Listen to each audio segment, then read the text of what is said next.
The billionaire's mascara streaked down her face as she collapsed on the frozen Chicago sidewalk, her designer gown torn and stained. Daniel Hayes, exhausted from his third rideshare shift that week, never imagined that helping this broken woman would lead to a marriage proposal just 7 days later. But when you're a struggling single dad and she's about to lose her empire without a husband, desperate times call for the most unexpected alliances. Dear viewers, follow me through this incredible journey of two broken souls finding each other in the most unlikely circumstances. And please, comment below which city you're watching from. I love seeing how far these stories travel across the world. The dashboard clock glowed 11:47 p.m. as Daniel Hayes rubbed his tired eyes, willing himself to stay alert for just one more fare. 3 more rides, he told himself, and he could call it a night. The math was simple and cruel. Each ride meant another $10 or $15 toward Max's school supplies, toward keeping the electricity on, toward the mountain of medical bills that still arrived monthly like clockwork, 2 years after Sarah's death. Chicago in February was unforgiving, and tonight was no exception. The temperature had dropped to 12 degrees, and even with the heater running full blast, Daniel could feel the cold seeping through the worn seals of his 2015 Honda Accord. He'd bought it used 3 years ago when life was different, when Sarah was still alive and they'd needed a reliable family car. Now it was his office, his lifeline, the barrier between stability and complete financial ruin. His phone buzzed with another ride request. Daniel glanced at the pickup location, the Magnolia Tower, one of those gleaming skyscrapers in the Loop where people paid more in monthly HOA fees than he made in a year. He accepted without hesitation. Rich passengers usually tipped well, especially late at night when they'd been drinking. The drive from his current location in Lincoln Park took 15 minutes. Daniel used the time to check his phone at red lights, looking at the photo he kept as his wallpaper, Max grinning, gap-toothed at the camera, holding up his latest science project. 8 years old and already talking about becoming an astronomer. The kid was brilliant, scary brilliant, the kind of brilliant that made Daniel simultaneously proud and terrified because he knew he couldn't afford the kind of education Max deserved. As he turned onto Michigan Avenue, the Magnolia Tower rose before him like a monument to everything he'd never have. 68 floors of glass and steel, with a lobby that probably cost more to decorate than his entire apartment building was worth. He pulled up to the valet area, hazard lights blinking, and scanned for his passenger. That's when he saw her. At first, Daniel thought it was a pile of fabric someone had dropped, maybe dry cleaning that had fallen from a car. But then the fabric moved, and he realized with a start that it was a woman, slumped against the building's marble facade, barely conscious. He threw the car into park and jumped out, the cold hitting him like a physical blow. As he got closer, the scene became more surreal. The woman was wearing what must have been a $10,000 evening gown, emerald green silk that caught the light from the street lamps. But the dress was torn at the shoulder, stained with what looked like red wine, and her feet, Jesus, her feet were bare, her designer shoes nowhere to be seen. "Ma'am!" Daniel knelt beside her, his breath forming clouds in the frigid air. "Ma'am, are you okay?" She lifted her head slowly, and even in her disheveled state, she was striking. High cheekbones, dark hair that had probably been in an elegant updo hours ago, but now hung in tangled waves around her shoulders. Her makeup was ruined, mascara creating dark rivers down her cheeks, lipstick smeared like she'd been crying against her hands. "I'm fine," she slurred, trying to push herself up and failing spectacularly. Perfectly fine." The smell of alcohol was overwhelming, not just wine, but whiskey, champagne, the kind of mixing that only happened at corporate events where the bar was open and the pressure was high. "You're not fine," Daniel said firmly. "You're drunk and it's 12 degrees out here. Where are your shoes?" She looked down at her feet as if noticing for the first time that they were bare. "Bradley took them," she said, and then laughed. A broken sound that was more sob than humor. "Said I couldn't run away in heels. Joke's on him. I can't run barefoot either." Daniel's jaw clenched. He didn't know who Bradley was, but any man who would leave a woman shoeless in February deserved a special place in hell. "Is Bradley your husband? Boyfriend?" "Business partner." She spat the words like they tasted bitter. "Ex-business partner. As of..." She squinted at a watch that probably cost more than his car. 2 hours ago. A security guard emerged from the building's lobby, looking annoyed. "Sir, you can't park there. This is a loading zone." "I'm picking up a passenger," Daniel said, gesturing to the woman. The guard's expression shifted when he saw her. "Miss Mercer?" "Oh my God, Miss Mercer. Are you— Should I call an ambulance?" "Miss Mercer." The name tickled something in Daniel's memory, but he couldn't place it. "No ambulance," the woman, Miss Mercer, said with surprising clarity. "No hospitals." No anything. I just need to go home." "I can take you home," Daniel offered. "That's literally my job. I'm a rideshare driver." She looked at him then, really looked at him, and even through the alcohol haze, her eyes were sharp, assessing. They were green, he noticed, almost the same shade as her ruined dress. "You're not my driver," she said slowly. "I didn't call anyone." "No, but I'm here, and you need help." Daniel stood, offering her his hand. "Look, I've got a son at home. I know what it's like to have a rough night. Let me help you get somewhere safe." She stared at his outstretched hand for a long moment, then placed her own in it. Her fingers were ice cold, and he could feel her trembling. Whether from cold or emotion, he couldn't tell. It took both Daniel and the security guard to get her to her feet. She swayed dangerously, and Daniel instinctively wrapped an arm around her waist to steady her. "Where do you live?" he asked. "Penthouse," she mumbled against his shoulder. "Top floor." The security guard shook his head. "The elevators are on maintenance lockdown after midnight tonight, Miss Mercer." "Building notice went out last week." She laughed again, that broken sound. "Of course they are. Of course they fucking are. Is there somewhere else you can go?" Daniel asked. "A friend's place?" "Hotel?" "Hotel," she repeated, and the irony in her voice was thick enough to cut. "Yes, let's go to a hotel." "That's perfect, absolutely perfect." Daniel helped her to his car, practically carrying her the last few steps. The security guard held the door as Daniel maneuvered her into the back seat. "Take care of her," the guard said quietly. She's good people. Whatever happened tonight, she didn't deserve it." Daniel nodded, closing the door gently. He got back in the driver's seat and turned to look at his unexpected passenger. She was slumped against the window, eyes closed, breathing shallow but steady. "Which hotel?" he asked. No response. "Ma'am?" "Miss Mercer? I need to know where to take you." Still nothing. She was out cold. Daniel sat there for a moment, weighing his options. He could take her to the nearest hotel, but in her condition, they might not let her check in. He could go to a hospital, but she'd specifically said no hospitals.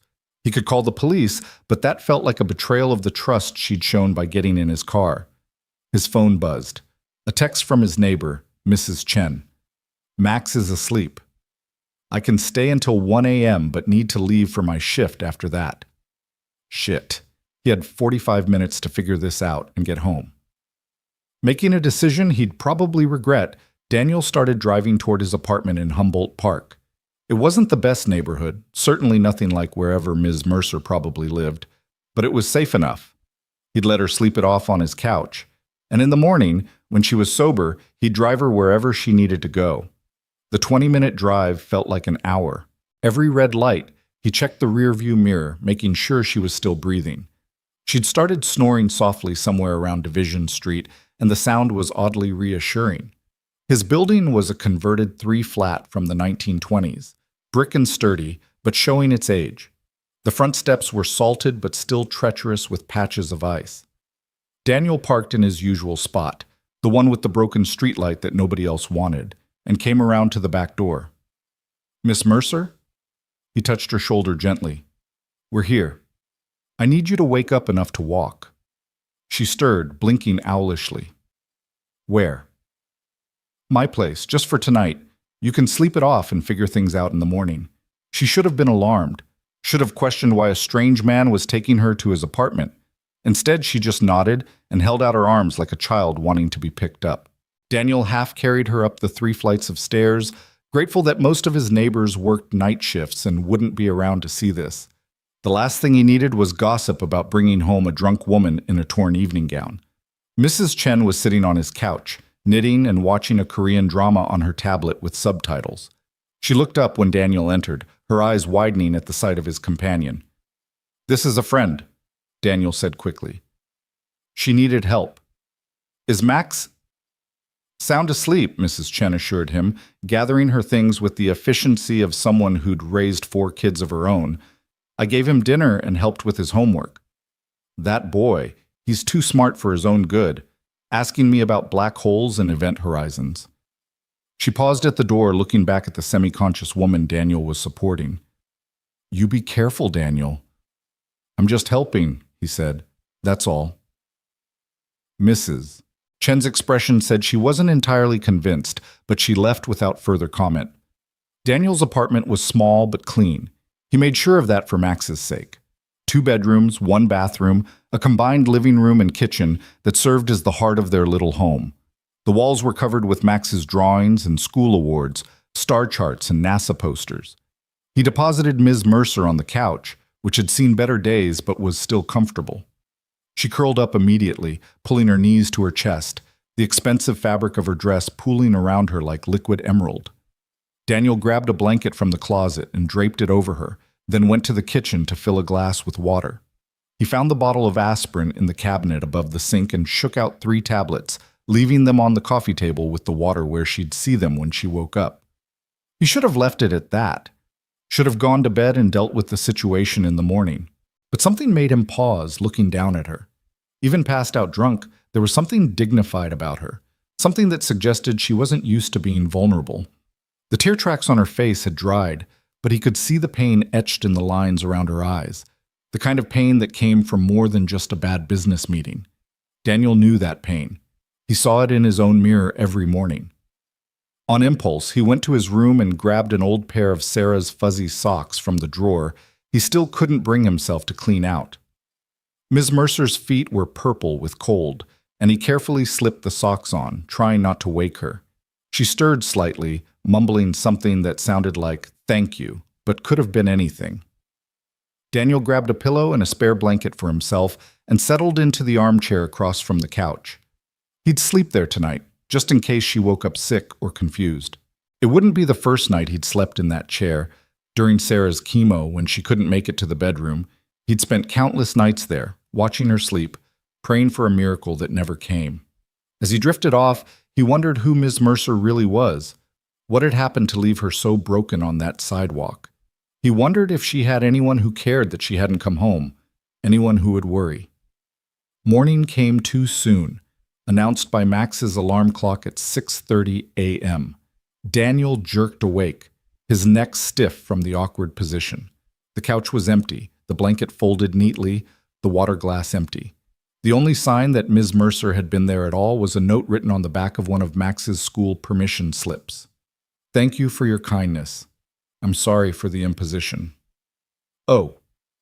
Next to the note was a small pile of cash, $500 bills, crisp and new. Daniel stared at the money, his first instinct to be offended. He wasn't a charity case. But then he thought about Max's school fees, about the electricity bill marked "Final Notice" stuck to his refrigerator, and his pride took a back seat to practicality. "Dad?" Max appeared in the doorway, hair sticking up in 12 directions, Superman pajamas wrinkled from sleep. "Why are you in the chair?" "Couldn't sleep," Daniel said, quickly pocketing the money and the note. "Wanted to watch the sunrise." Max patted over and climbed into his lap, something he was almost getting too big for, but Daniel would never discourage. "Did you see any good stars last night?" "A few," Daniel said, thinking of green eyes and emerald silk. "But nothing as bright as you, kiddo." Max groaned at the dad joke, but snuggled closer. "Can we have pancakes?" "Sure. Let me get breakfast started, and you get ready for school." As Max scampered off to brush his teeth, Daniel looked at the couch again, wondering if he'd ever see Miss Mercer again, wondering if she was okay, if she'd made it home safely. He had no idea that in exactly 7 days, she'd be standing in his doorway with a proposition that would change everything. The week that followed was typical in its struggles. Daniel drove nights, helped Max with homework, attended a parent-teacher conference where Max's teacher gently suggested he should be in the gifted program, if only Daniel could afford the additional fees. The $500 from Ms. Mercer went toward the electric bill and part of the rent, buying them another month of stability.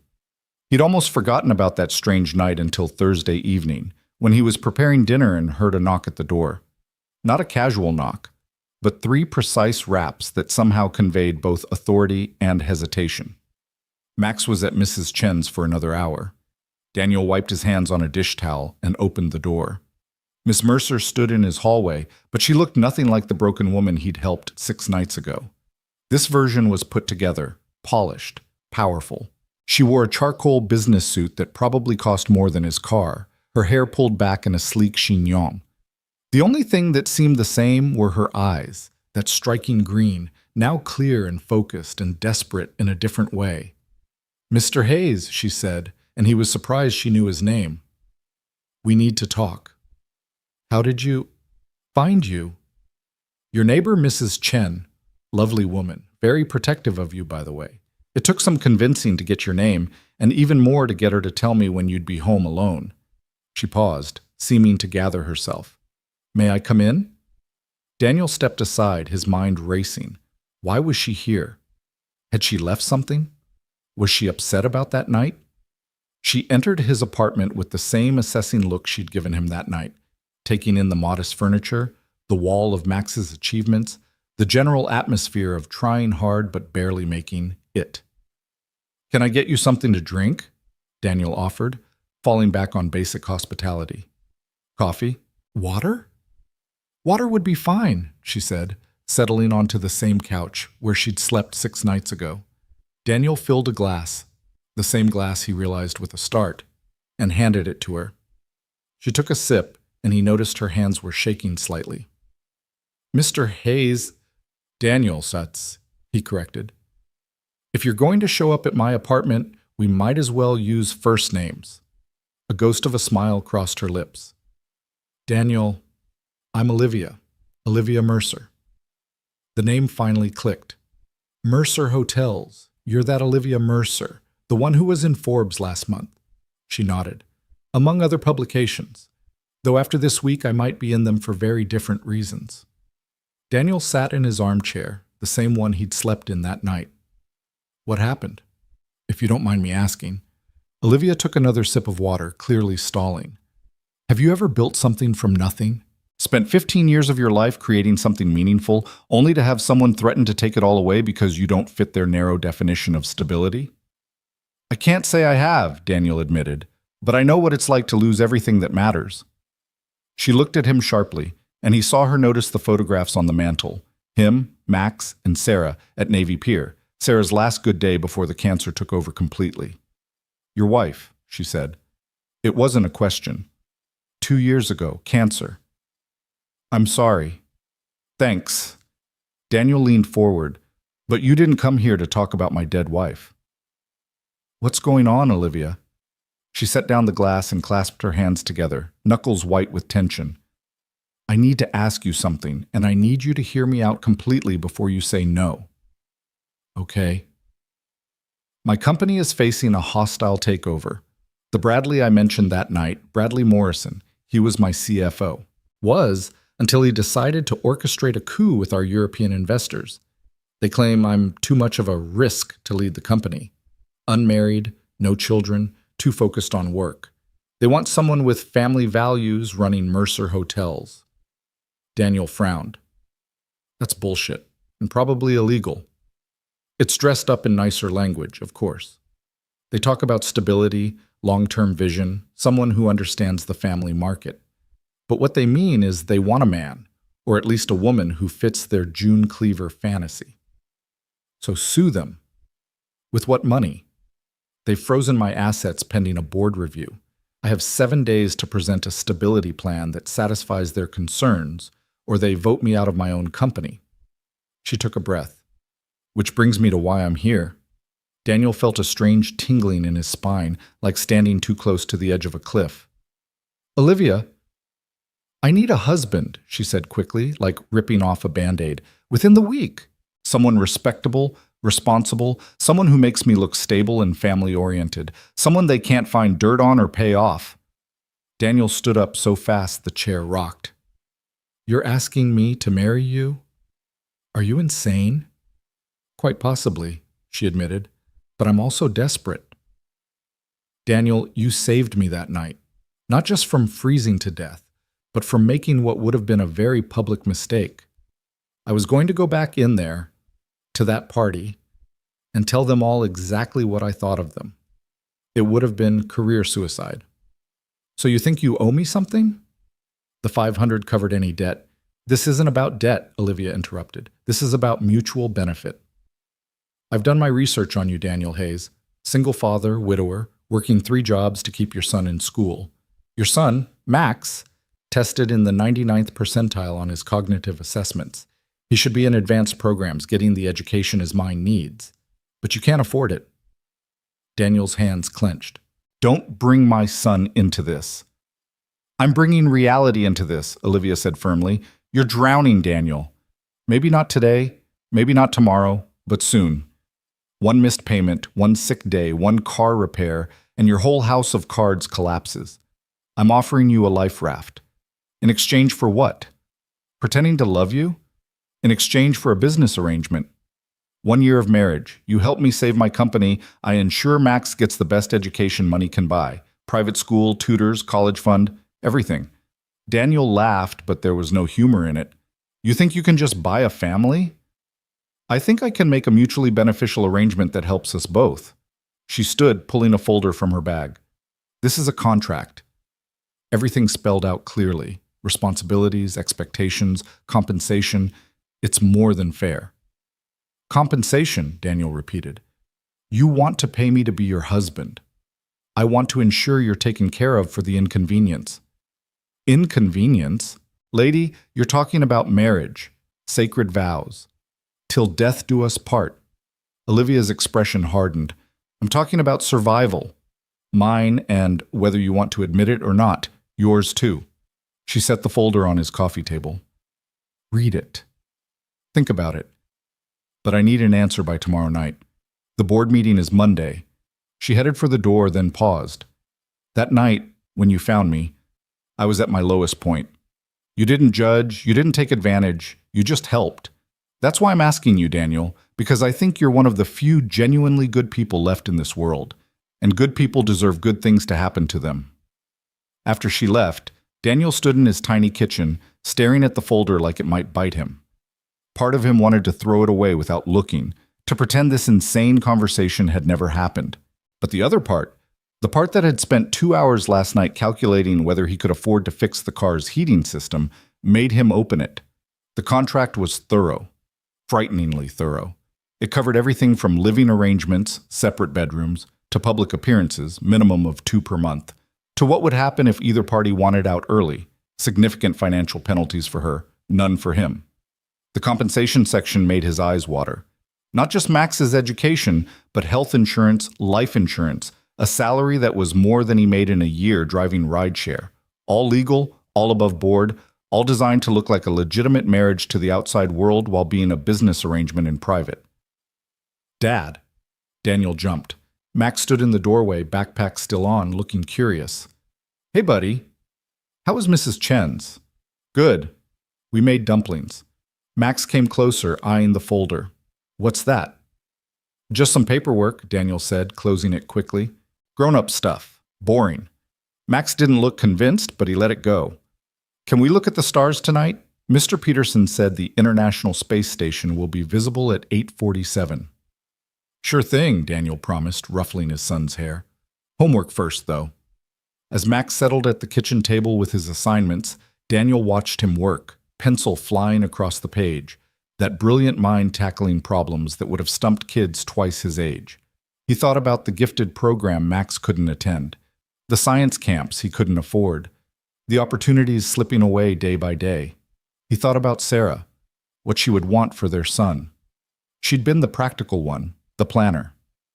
Promise me, she'd said near the end, when the morphine made her loopy, but somehow clearer too. Promise me you'll do whatever it takes to give Max the life he deserves. I promise, he'd said, holding her hand while she slipped away. Whatever it takes. Daniel looked at the folder again, then at his son, then at the bills stuck to his refrigerator with magnets shaped like planets. Sometimes life didn't give you good choices, just necessary ones. But this? This felt like standing at the edge of that cliff, knowing he was about to jump, knowing he had no idea if there was water or rocks below. He had until tomorrow night to decide. Outside, Chicago rumbled on, indifferent to the small dramas playing out in tiny apartments, to the desperate decisions being made by desperate people. The sun set behind the skyline, turning the windows of distant skyscrapers to gold, and Daniel wondered what Olivia Mercer was doing right now, if she was as scared as he was, if she knew what she was really asking. A marriage built on necessity instead of love, a year of pretending, a chance for Max to have everything Daniel couldn't give him. Sarah had asked him to do whatever it takes, but she'd probably never imagined something like this. The next morning came too quickly, and with it, a decision that felt impossible to make. Daniel had barely slept, spending most of the night staring at the contract, reading and rereading each clause while Max slept peacefully in the next room. By the time his alarm went off at 6:30, he'd memorized every word, every provision, every carefully crafted sentence that would bind him to Olivia Mercer for the next year. Max bounded into the kitchen as Daniel was making breakfast, full of his usual morning energy. "Dad, did you see the space station last night? It was so bright." "I saw it, buddy," Daniel lied. He'd been too distracted to even look out the window at 8:47, too consumed with the weight of Olivia's proposition. "Mrs. Rodriguez says if I keep my grades up, I might be able to apply for the summer science program at the Museum of Science and Industry," Max continued, pouring cereal with the concentration of someone performing surgery. "But she said it's really expensive. Like, really, really expensive." Daniel's hand paused over the coffee maker. Even the universe seemed to be pushing him toward this insane decision. "We'll figure it out," he said. The same promise he'd been making for 2 years, the one that got harder to keep every time.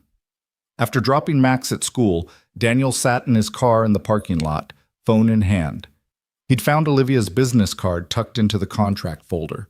Elegant black cardstock with silver embossing, just her name and a phone number. No title, because when you were Olivia Mercer, you didn't need one. He dialed before he could lose his nerve. "Daniel," she answered on the second ring, and he wondered if she'd been waiting by the phone. "Have you made a decision?" "I have questions first." "I'm listening." "Max can never know this is fake. If we do this, he has to believe it's real. I won't lie to my son, but I also won't have him thinking he's part of some business transaction." "Agreed," Olivia said immediately. "I would never want to confuse or hurt a child. Second, you need to understand that he comes first. Always. Every decision, every schedule, every plan, Max is my priority." "Of course. I wouldn't expect anything less from a good father." Daniel gripped the steering wheel tighter. "Third, what happens after? When the year is up, you can't just disappear from his life. Kids get attached." There was a pause on the other end. "I'll ensure there's a transition plan, something that makes sense and doesn't traumatize him." "And fourth," Daniel said, "I need to know why me." Really, why? Chicago's full of out-of-work actors who jump at this chance. Why choose a rideshare driver with baggage? Olivia was quiet for so long he thought she might have hung up. Then, softly, she said, "Because you didn't have to help me that night. Because you gave me your dead wife's socks to keep my feet warm. Because when you had an unconscious billionaire in your apartment, instead of taking pictures or calling the press or doing any number of things that could have benefited you, you just let me sleep it off and left me water and aspirin." She paused, then continued. "And because when I researched you, I found out that you've been driving Mrs. Chen to her dialysis appointments for free for the past 6 months. That you volunteer at Max's school even though you barely have time to sleep. That your former employer called you the most honest man I've ever met in a reference letter." "You saw my reference letters." "I'm very thorough, Daniel. I had to be sure you were who I thought you were." Her voice grew firmer, more businesslike. "So yes, I could hire an actor. But I need someone the board will believe, someone who won't crack under pressure, someone who has as much to lose as I do if this goes wrong. I need you." Daniel closed his eyes, seeing Max's face when he talked about the science program, seeing the bills piling up, seeing Sarah in her hospital bed making him promise. "Okay," he said, the word falling out before he could stop it. Okay, I'll do it. Really? The relief in Olivia's voice was palpable. On one condition beyond what's in the contract. Name it. We do this right. If we're going to pretend to be married, we need to make it believable. That means you need to know about Max's favorite dinosaur and his peanut allergy, and the fact that he still sleeps with the stuffed elephant his mom gave him. And I need to know about you, your favorite coffee, your childhood, what makes you laugh. The board's going to look for cracks, right? So we can't have any. You're right, Olivia agreed. When can we start? Daniel looked at his watch. It was 9 a.m. on Friday. The board meeting was Monday. Max has a sleepover at his friend Tommy's house tonight. Can you come by around 7? We can go over everything, practice our story. I'll bring dinner, Olivia said. And Daniel? Thank you. You don't know what this means. But he thought maybe he did. Desperation recognized desperation, after all. The rest of the day passed in a blur. Daniel went through the motions.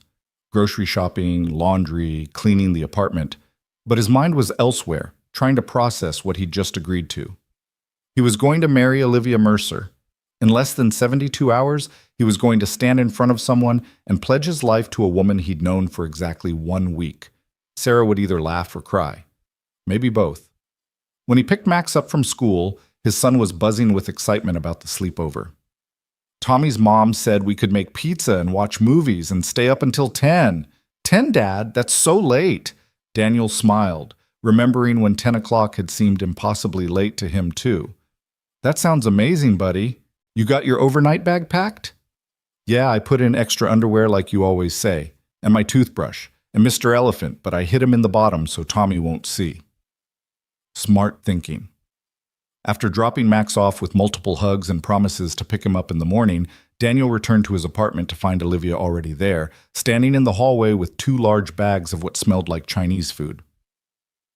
The door was propped open downstairs, she explained. Someone moving out, I think. She looked different than she had yesterday. Still polished, but softer somehow. She'd traded the power suit for dark jeans and a cashmere sweater, her hair down in soft waves. She looked almost normal, if normal people wore jeans that probably cost $500. Come in, Daniel said, taking one of the bags. Smells amazing. Sichuan Palace, she said. Best Chinese in Chicago, in my opinion. They unpacked the food in his tiny kitchen, enough to feed a small army.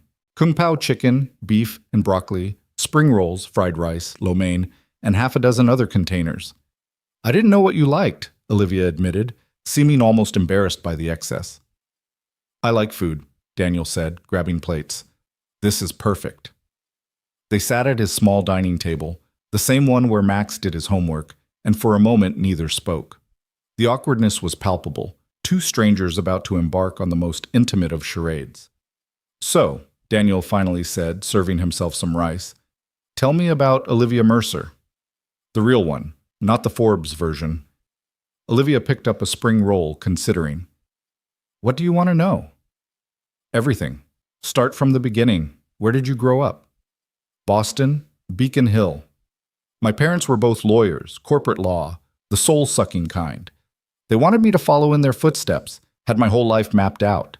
Phillips Exeter, then Harvard Law, then a position at their firm. But you didn't? She smiled, a real smile that transformed her face. I did, actually. Right through Harvard. But the summer before law school, I took a job at a small boutique hotel in Vermont, just to rebel a little, and I fell in love, not with a person, but with the industry. The way a good hotel could be a home away from home, a sanctuary, a place where memories were made. So you ditched law school? My parents were furious. They cut me off completely, said I was throwing my life away for a service job. She took a bite of chicken, chewing thoughtfully. I started at the bottom, front desk, housekeeping, anything to learn the business. Took me 5 years to save enough to buy my first property, a rundown motel in New Hampshire. Fixed it up myself, learned to do plumbing at 2 a.m. from YouTube videos. Daniel found himself genuinely interested. And now you have what, 50 hotels? 47, she corrected. Each one special in its own way. I know that sounds like corporate speak, but it's true. Every Mercer hotel is designed to reflect its community, to be part of the neighborhood rather than some generic chain. Is that why the board wants you out? Too much personality, not enough profit? Olivia's expression darkened. They want someone who'll franchise, who'll turn Mercer Hotels into another cookie-cutter brand that maximizes shareholder value. Bradley convinced them I'm too emotionally invested, too focused on unnecessary details like living wages for housekeeping staff and locally sourced restaurant ingredients. Sounds like Bradley's an ass. Bradley's a snake, Olivia said flatly. He smiled to my face for 3 years while planning this coup. The European investors were his ace in the hole. Conservative old money types who think a woman without a family can't possibly understand the hospitality industry, even though you built it from nothing.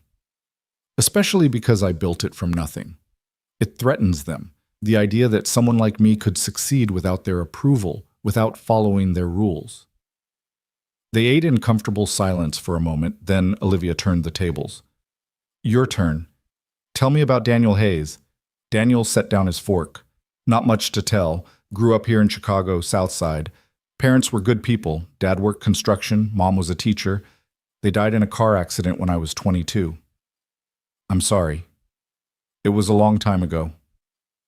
I was lost for a while after that, bounced between jobs, couldn't figure out what I wanted to do. Then I met Sarah at a bookstore. She was reaching for the same copy of some obscure astronomy book. We both grabbed it at the same time, like something out of a romantic comedy. He smiled at the memory. She was brilliant, getting her PhD in astrophysics at University of Chicago. I was working at a coffee shop, feeling like an idiot next to her, but she never made me feel that way. She said I was the only person who could make her laugh when she was stressed about her dissertation. How long were you married? 6 years. We got married right after she defended her thesis. Small ceremony in her advisor's backyard. She wore her grandmother's dress and Converse sneakers because she said heels were a tool of the patriarchy. Olivia laughed, a genuine sound that filled the small space. We had Max a year later. He was planned. Sarah had everything planned. She wanted to have a baby while she was doing her postdoc so she could take advantage of the university's maternity leave, even had his college fund started before he was born. Daniel's voice grew quieter. The cancer diagnosis came when Max was 5. Stage 3 ovarian. They said it was aggressive but treatable. Sarah fought it with everything she had. Chemo, radiation, clinical trials. She lasted 18 months, which the doctor said was a miracle. She sounds amazing. She was. And she'd probably think this whole situation was hilarious. She always said I was too noble for my own good, that sometimes you had to play dirty to get ahead. He looked at Olivia directly. So how do we do this?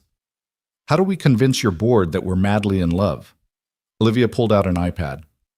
I've prepared a timeline. We need a believable story that can withstand scrutiny. For the next 2 hours, they crafted their fiction. They'd met 3 months ago when Daniel had been her rideshare driver, close enough to the truth. They'd started talking, discovered a connection, began meeting for coffee. Things had progressed quickly. When, the recent engagement had been private, romantic, just the two of them, because that's what felt right. We'll need rings, Olivia said, making notes. I still have Sarah's, Daniel offered, then immediately felt weird about it. I mean, not to wear, but we'll get new ones, Olivia said gently. This is complicated enough without bringing your late wife's ring into it. They covered everything. How he'd proposed, quietly, at home, nothing flashy. Where they planned to live, her penthouse during the week. His apartment on weekends so Max could maintain stability. Future plans, taking it one day at a time, focused on Max's adjustment. We need photos, Olivia said suddenly. Couples have photos. We could take some now. She looked around his apartment, then at him. We look like we're having a business meeting. We need to look like we're in love. Daniel thought for a moment, then stood and went to his closet.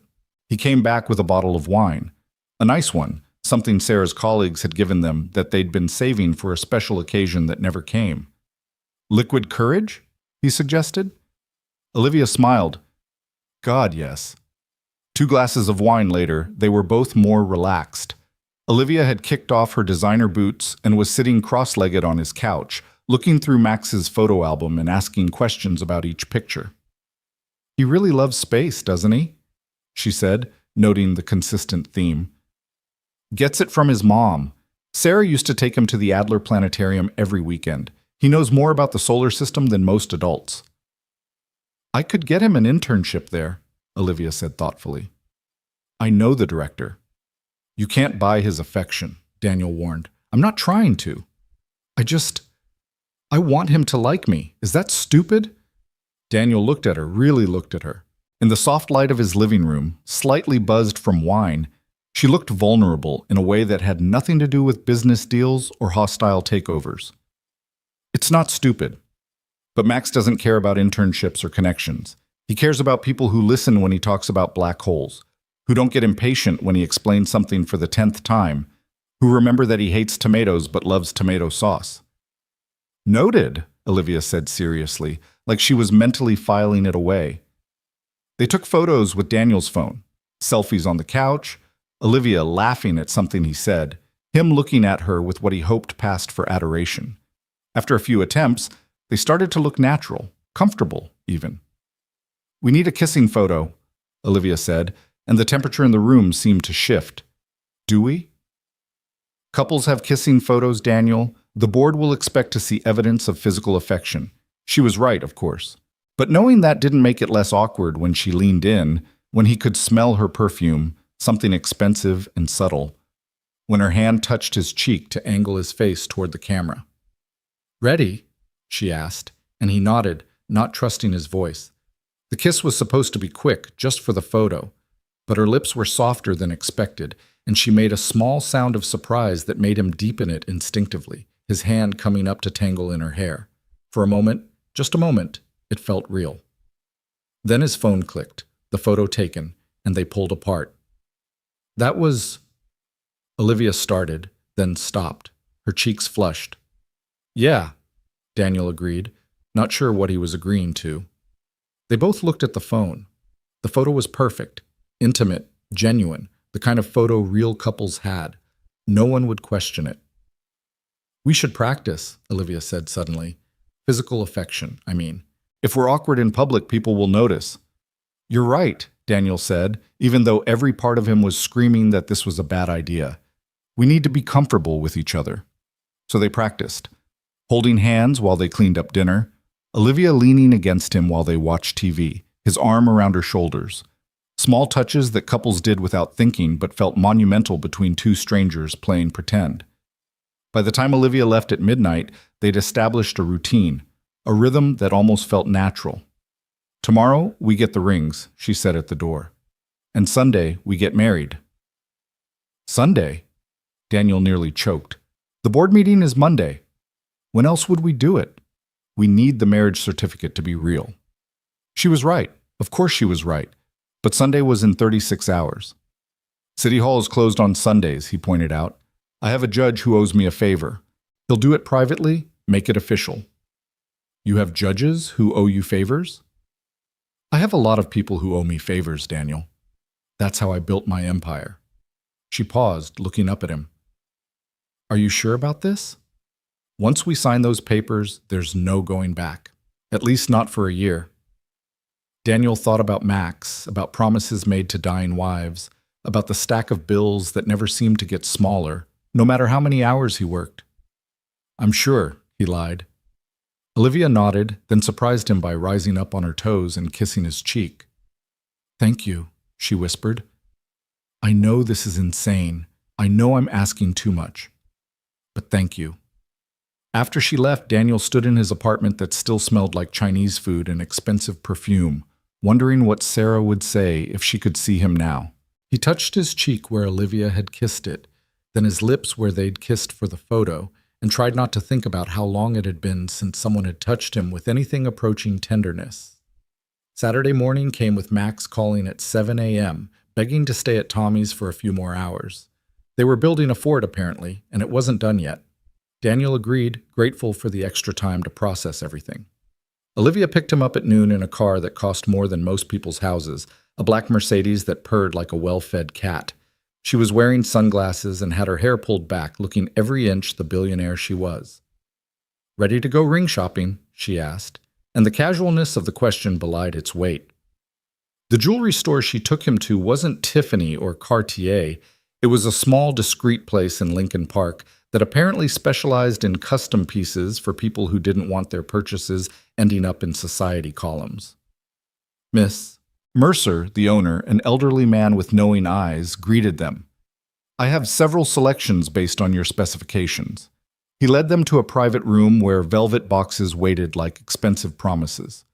The rings were all elegant but understated, nothing that would scream fake marriage, but nothing that would overshadow the story they were telling either.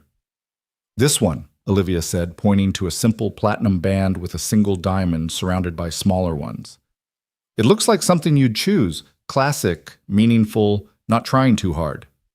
She was right. It was exactly the kind of ring Daniel would have chosen if this were real. Similar to Sarah's in its simplicity, but different enough that it wouldn't feel like a betrayal. His ring was a plain platinum band, heavy and solid. When he slipped it on to check the size, it felt strange, foreign. He hadn't worn a ring in 2 years, had taken his off the day after Sarah's funeral when the weight of it felt like it might pull him under. How do they feel? The jeweler asked. Like they belong, Olivia lied smoothly, and Daniel nodded in agreement. They left with the rings in their boxes, marriage scheduled for tomorrow afternoon, and Daniel felt like he was in freefall, except instead of falling down, he was falling forward, into a future he couldn't quite see. I need to tell Max something, he said as Olivia drove him home. About us. He can't just come home to a stepmother with no warning. What will you say? The truth, mostly. That we met, that we care about each other, that things move fast, but sometimes that happens. He's 8, not stupid. He'll have questions. Do you want me there when you tell him? Daniel considered this. No, I think it needs to be just us first. But maybe you could come for dinner tomorrow, after the ceremony. We could all eat together, start building something that feels normal. I'd like that, Olivia said, and she sounded like she meant it. When Daniel picked Max up from Tommy's, his son was exhausted but happy, covered in blanket fort dust and the remains of what looked like an epic pancake breakfast. Did you have fun? Daniel asked as they drove home. The best! Tommy's dad made pancakes that looked like Death Stars, and his mom let us stay up until almost 11 watching movies. 11? That's practically morning. I know. Max yawned hugely. Dad, can I ask you something? Always. Are you lonely? Because Mrs. Chen says you're lonely, and that's why you work so much. Daniel's hands tightened on the steering wheel. Why would Mrs. Chen say that? I heard her talking to Mr. Rodriguez. She said you need to find someone, like how Tommy's dad found Tommy's stepmom after his first mom left. This was it. The opening he needed, delivered by his well-meaning neighbor via his 8-year-old son. Actually, buddy, there's something I want to talk to you about. Someone I want you to meet. Max sat up straighter. Are you dating someone? I am. Her name is Olivia, and she's become very important to me. How come I haven't met her? Because I wanted to be sure first. Sure that she was someone special, someone who would be good for both of us. Max was quiet for a long moment. Then, is she pretty? Daniel laughed despite himself. Yes, she's pretty. Is she nice? Very nice and smart. She runs hotels, lots of them. Does she like space? I think she'd love to learn about space from you. Max considered this. Is she going to be my new mom? The question hit Daniel like a physical blow. No one could ever replace your mom, Max. No one. But Olivia could be a bonus person. Someone else who cares about you, who wants good things for you. Like Tommy's stepmom? Kind of like that, yeah. Will she live with us? Some of the time. We're still figuring it all out, but Max, buddy, I need you to know that you're still my #1 priority. Nothing about that changes. If you're not comfortable with this, we'll figure something else out. Max was quiet for so long that Daniel started to worry. Then, in a small voice, his son asked, Do you love her? Daniel thought about lying, about saying yes unequivocally, but this was his son, the person he'd never lied to about anything important. I care about her, he said carefully, and sometimes, when grown-ups have been hurt, caring is how love starts. Does that make sense? Like how I didn't like Tommy at first, but now he's my best friend? Something like that. Okay, Max said simply. Can we have pizza for dinner? And just like that, Daniel's 8-year-old had accepted what was about to happen with more grace than Daniel himself had managed. That evening, while Max was absorbed in a documentary about Mars, Daniel texted Olivia about the conversation. She responded immediately. He sounds amazing. I'm terrified of meeting him tomorrow. Don't be. Just be yourself. Myself is a workaholic with no experience with children. Then be that. He appreciates honesty more than false enthusiasm. There was a pause, then, what if he hates me?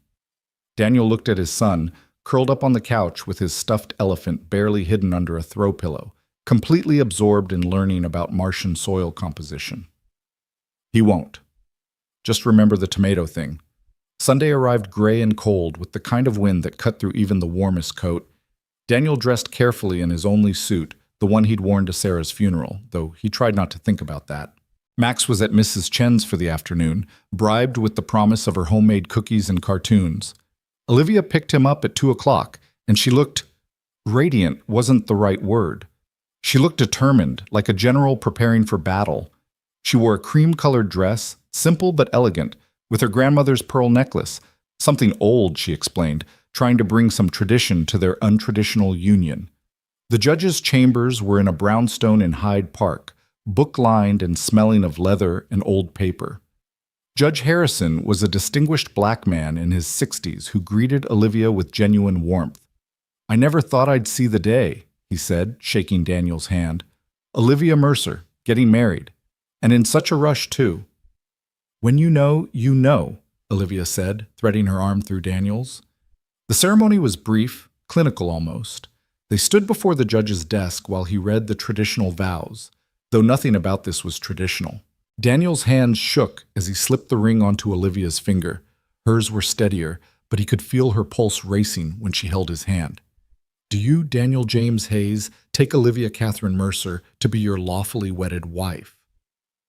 I do, Daniel said, the words scraping past the lump in his throat. Do you, Olivia Catherine Mercer, take Daniel James Hayes to be your lawfully wedded husband? I do, she said, her voice strong and clear. By the power vested in me by the state of Illinois, I now pronounce you husband and wife. You may kiss the bride. This kiss was different from the practice one. This one was legal, binding, witnessed. Daniel cupped Olivia's face gently, feeling the weight of the moment, the magnitude of what they'd just done. Her lips trembled against his, and when they pulled apart, her eyes were bright with unshed tears. Congratulations, Judge Harrison said, though his expression suggested he knew something was off about this union. I'll file the paperwork first thing tomorrow morning. It'll be official before your board meeting, Olivia. Outside, standing on the sidewalk in the gray Chicago afternoon, Daniel and Olivia looked at each other like survivors of a shipwreck, not quite sure how they'd ended up on this particular shore. We did it, she said, sounding dazed. We did. We're married. We are. They stood there for a moment, the reality settling over them like snow, quiet and inevitable. We should go get Max, Olivia said finally. Have that dinner. Are you ready for this? No, she admitted, but I don't think I ever would be.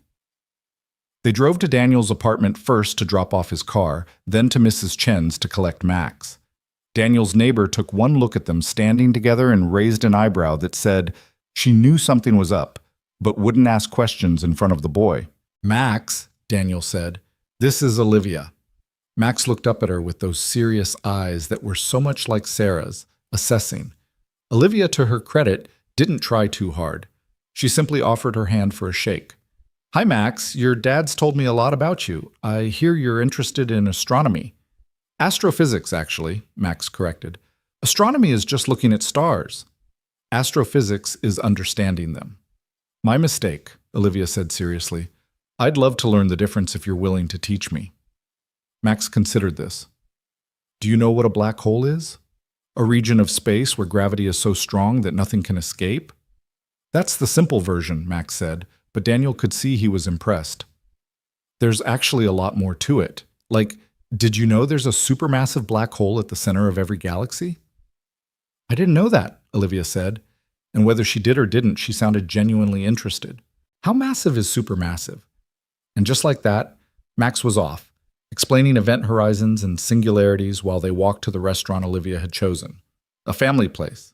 Nothing fancy. The kind of spot where kids could be kids without anyone giving dirty looks.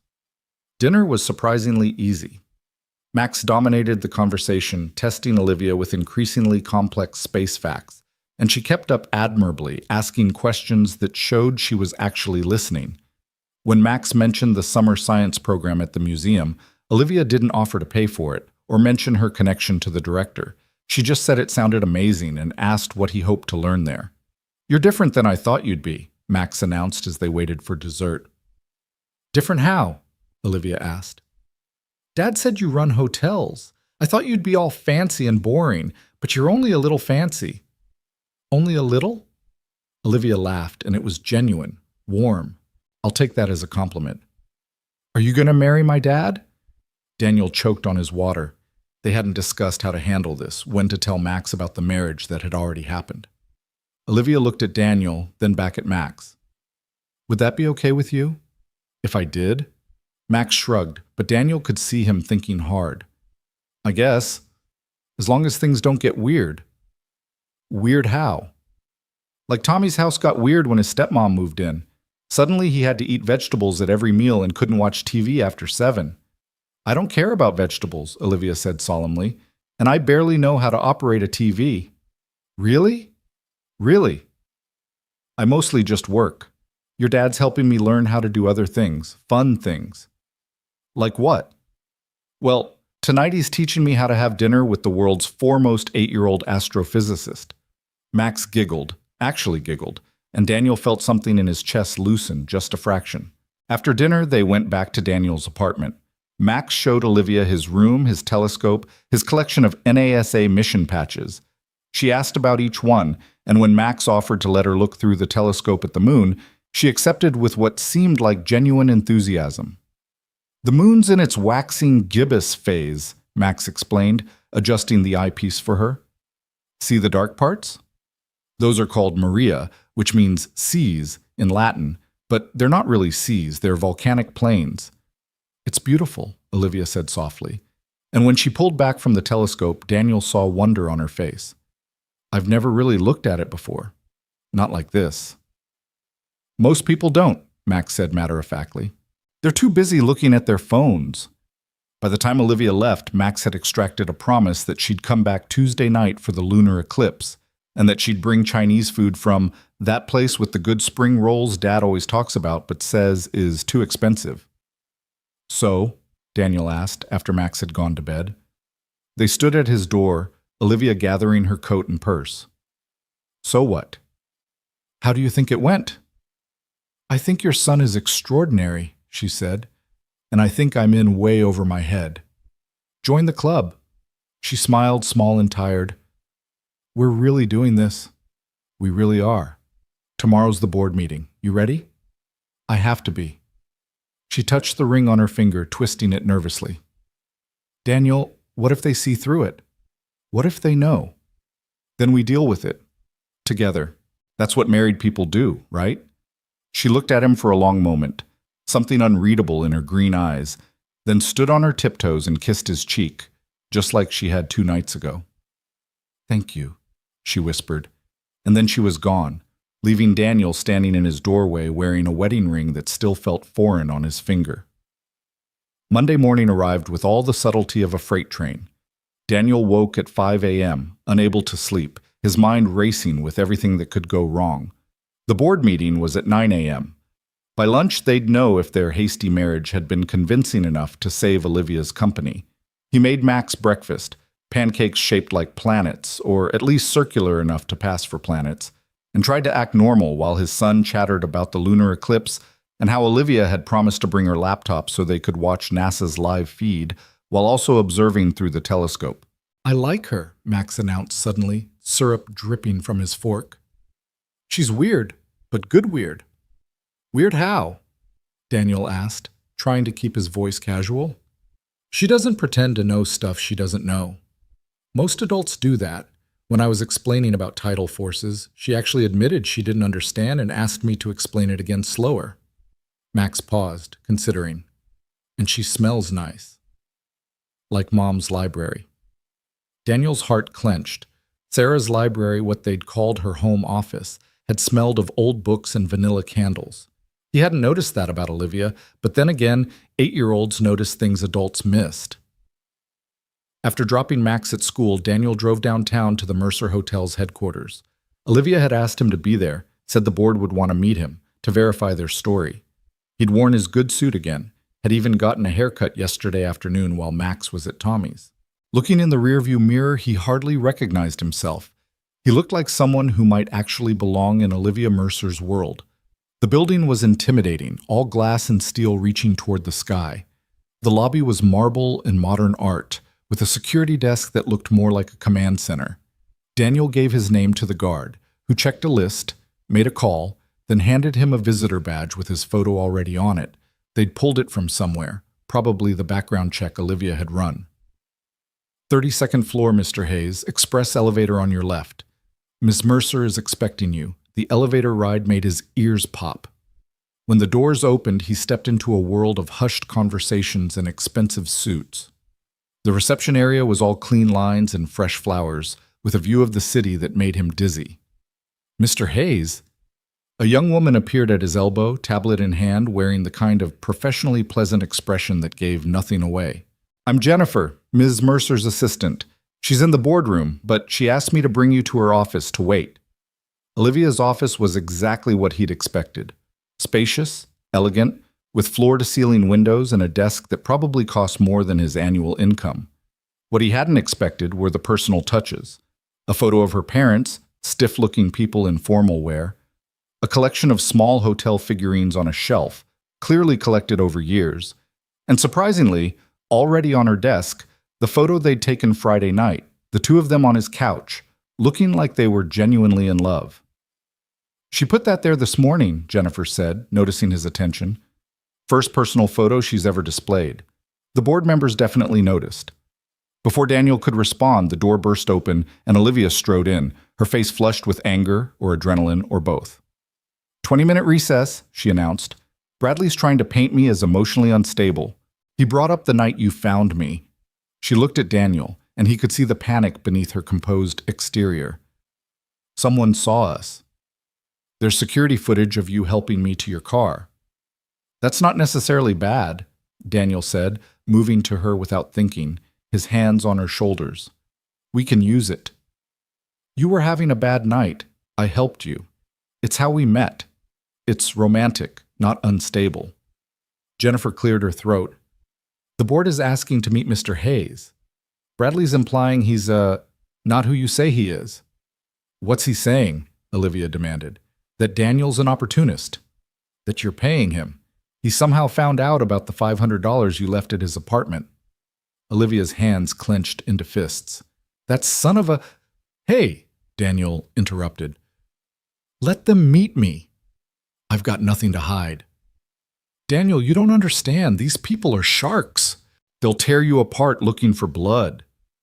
I've faced worse, he said quietly, thinking of sitting in a hospital room hearing the word terminal, of explaining to a 6-year-old why Mommy wasn't coming home. Trust me. She looked at him for a long moment, then nodded. Okay. Jennifer, tell them we'll be there in 5 minutes. After Jennifer left, Olivia turned to Daniel. Whatever happens in there, whatever they say, don't let them rattle you. Bradley will try to make you angry, to make you look unstable or unworthy. That's his strategy. Destroy my credibility by destroying yours. Olivia, Daniel said, catching her hand. She was shaking. We're married. For better or worse, remember? We face this together. She squeezed his hand, her wedding ring pressing against his. I don't deserve you. You deserve to keep the company you built. Now let's go convince some stuffed suits that we're madly in love. The boardroom was exactly as intimidating as Hollywood made such rooms appear. A massive oak table, leather chairs, portraits of stern-looking former executives watching from the walls. The board consisted of 7 people, 5 men and 2 women, all wearing expressions that ranged from skeptical to openly hostile. Bradley Morrison stood at the far end, a presentation remote in his hand, his smile sharp as a blade. He was younger than Daniel had expected, maybe 40, with the kind of aggressive handsomeness that probably worked well in business negotiations and singles bars. "Ah, the happy couple," Bradley said, his tone suggesting anything but happiness. "So good of you to join us, Mr. Hayes. We were just discussing your rather interesting background." "Nothing interesting about it," Daniel said evenly. "I'm a widower, a single father, and until recently a rideshare driver. Now I'm fortunate enough to be Olivia's husband." "Fortunate," Bradley repeated. "Interesting choice of words. Some might say suspiciously fortunate. Tell me, Mr. Hayes, how does a rideshare driver meet one of Chicago's most successful businesswomen?" "I picked her up as a passenger," Daniel said simply. "We talked. Connected. Sometimes life works that way." "And this connection happened when?" "Because according to our investigation, the first recorded interaction between you two was exactly 9 days ago, when security footage shows you helping an intoxicated Ms. Mercer into your vehicle." "That wasn't our first meeting," Olivia interjected. "That was simply the first time we were caught on camera together." "We'd been seeing each other privately for months before that." "Privately," Bradley said, loading the word with innuendo. "How convenient. No witnesses, no proof, just your word." An older man at the table, wearing a bow tie and wire-rimmed glasses, raised his hand slightly. "If I may, Bradley." "Mr. Hayes, you were married before?" "Yes, sir. My wife Sarah passed away 2 years ago from cancer." "And you have a son?" "Maximum. He's 8. The man, his nameplate read Harrison Whitfield III, studied Daniel carefully. "It seems rather quick, doesn't it? Meeting someone, marrying them, all while you have a young son to consider." "With respect, Mr. Whitfield, when you've lost someone you love, you learn that time isn't guaranteed. When I met Olivia, when I realized what we could have together, I didn't want to waste any more time. And as for Max, he was my first consideration. Olivia's been wonderful with him." "Has she now?" Bradley jumped in. "This woman who's never had children, who works 80-hour weeks, who's been photographed at charity events with a different date every time, suddenly she's playing mommy to your kid." Daniel felt his temper rise but kept his voice level. "She's not playing anything. She's building a relationship with my son, slowly and respectfully. And those dates you mentioned? I know about them. We've discussed her past, just like she knows about mine." "Including your financial past?" Bradley pulled up a slide on the screen behind him. Daniel's credit report, his bank statements, the mountain of medical debt. "Seems like marrying Ms. Mercer solved a lot of problems for you." "My late wife's medical bills aren't a secret," Daniel said. "And yes, Olivia's financial stability is welcome. But if you think I married her for money, you don't know either of us." "Then help us know you," one of the women said, Constance Fairfield, according to her nameplate. "Tell us about your relationship. Convince us this isn't what it looks like." Daniel looked at Olivia, who nodded slightly. He took a breath, then spoke from his heart. "I met Olivia 3 months ago when she requested a ride from the Palmer house to her office. It was raining, I remember, one of those October storms that makes the city feel like it's washing itself clean. She was on the phone when she got in, dealing with some crisis in Detroit. A hotel manager had quit without notice. But when she hung up, she apologized for being rude, for treating my car like an office. Most passengers don't do that. They treat drivers like furniture, like we're not even there." He saw Olivia's expression soften, even though this was partially fabricated. There was truth in it, too. "We started talking. She asked about the astronomy book on my dashboard, one of Max's that I'd been reading to understand what he was learning. She knew the author, had actually attended one of his lectures at Northwestern. We talked about space, about Chicago, about the challenge of raising kids in the city. She mentioned wanting children someday, wondering if she'd missed her chance by focusing on her career. The board was listening now, really listening. I started requesting longer routes when she was my passenger, going down Lakeshore Drive instead of taking the expressway, just to have more time to talk. She started requesting me specifically. Then one day she asked if I wanted to get coffee when I wasn't working, said she wanted to continue a conversation we'd been having about whether Mars colonization was ethical.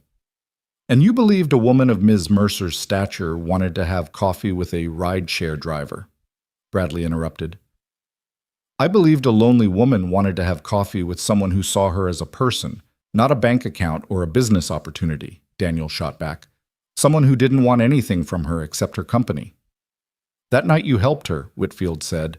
The security footage shows her in quite a state. How do you explain that? She'd had a terrible day. The Bradley situation, though she didn't name names then, had reached a breaking point. She'd discovered the depth of the betrayal, that someone she trusted was actively working against her. She'd had too much to drink at the corporate event, trying to maintain composure while her professional world crumbled. When I found her, she wasn't just drunk. She was heartbroken. Daniel looked directly at Bradley. She kept saying someone had taken her shoes. That seemed to hurt her more than anything, not the betrayal itself, but the petty cruelty of leaving her barefoot in February. It takes a special kind of bastard to do that to someone. Bradley's face reddened, and Daniel knew he'd hit the mark. I took her home, yes. Let her sleep it off on my couch while I slept in the chair. Made sure she was safe. Because that's what you do when you love someone. You take care of them at their lowest moments. Love, Constance repeated. You love her. Daniel thought about lying, about giving them the fairy tale they seemed to want. But then he looked at Olivia, really looked at her and spoke the truth. I'm learning to. My first wife and I fell in love like lightning. Instant, overwhelming, undeniable. With Olivia, it's different. It's choosing to open my heart again despite the fear. It's watching her with my son, seeing her genuinely try to understand his interests. It's the way she remembers that he likes his sandwiches cut diagonally, not straight. It's how she looks at the moon differently now because Max taught her about Maria and Highlands. He turned to face Olivia fully. It's knowing that she built an empire from nothing, not through ruthlessness, but through caring about every single employee, every single guest. It's seeing her vulnerability beneath the strength. It's recognizing someone else who's been broken but refuses to stay that way. The room was silent. Olivia's eyes were bright with unshed tears. Pretty speech, Bradley said, but his voice lacked its earlier conviction. But speeches don't prove anything. Anyone can memorize lines. You want proof? Want proof? Olivia stood suddenly, her composure cracking. Fine. Daniel has a scar on his left shoulder from where Max accidentally hit him with a telescope when he was 5. He was so excited about seeing Saturn's rings, he swung it around without looking. He reads Max's astronomy textbooks cover to cover so he can keep up with his son's interests, even though half of it goes over his head. He keeps his wife's coffee mug on the kitchen shelf, even though he can't bear to use it. He makes $17 an hour driving rideshare, but donated $50 to the library's reading program because Max loves it there. She turned to Bradley. He hums when he cooks, usually off-key renditions of whatever Max has been listening to, currently the soundtrack from some video game about exploring space. He can't sleep on his left side because he broke those ribs in a car accident when he was 23. He writes notes for Max's lunch every single day, jokes that are so bad they're good, and Max saves every single one in a shoebox under his bed. Her voice grew stronger. He measures his coffee with an actual tablespoon because his wife taught him that precision matters in the small things. He has 17 astronomy apps on his phone, all downloaded to help Max with homework. When he's worried, he rubs his wedding ring. She paused, watching as Daniel unconsciously did exactly that, which he's doing right now. These aren't things you learn from a background check or a business arrangement. These are things you learn from paying attention to someone you care about, from early morning conversations and late night texts about everything and nothing, from building something real. Real, Bradley scoffed, but he was losing ground and everyone could feel it. You got married yesterday, in a judge's chambers, in secret. That doesn't exactly scream real love to me. We got married yesterday because we didn't want to wait, Olivia said. Because when you've both lost things, him, his wife, me, my faith in people I trusted, you learn that tomorrow isn't guaranteed. We got married in a judge's chambers because neither of us wanted a spectacle. We wanted something private, meaningful, ours. And quite conveniently timed for this board meeting, Bradley pointed out. You're right, Olivia said, surprising everyone. The timing is convenient. Because you forced my hand, Bradley. You and these investors who think a woman can't run a company without a man by her side.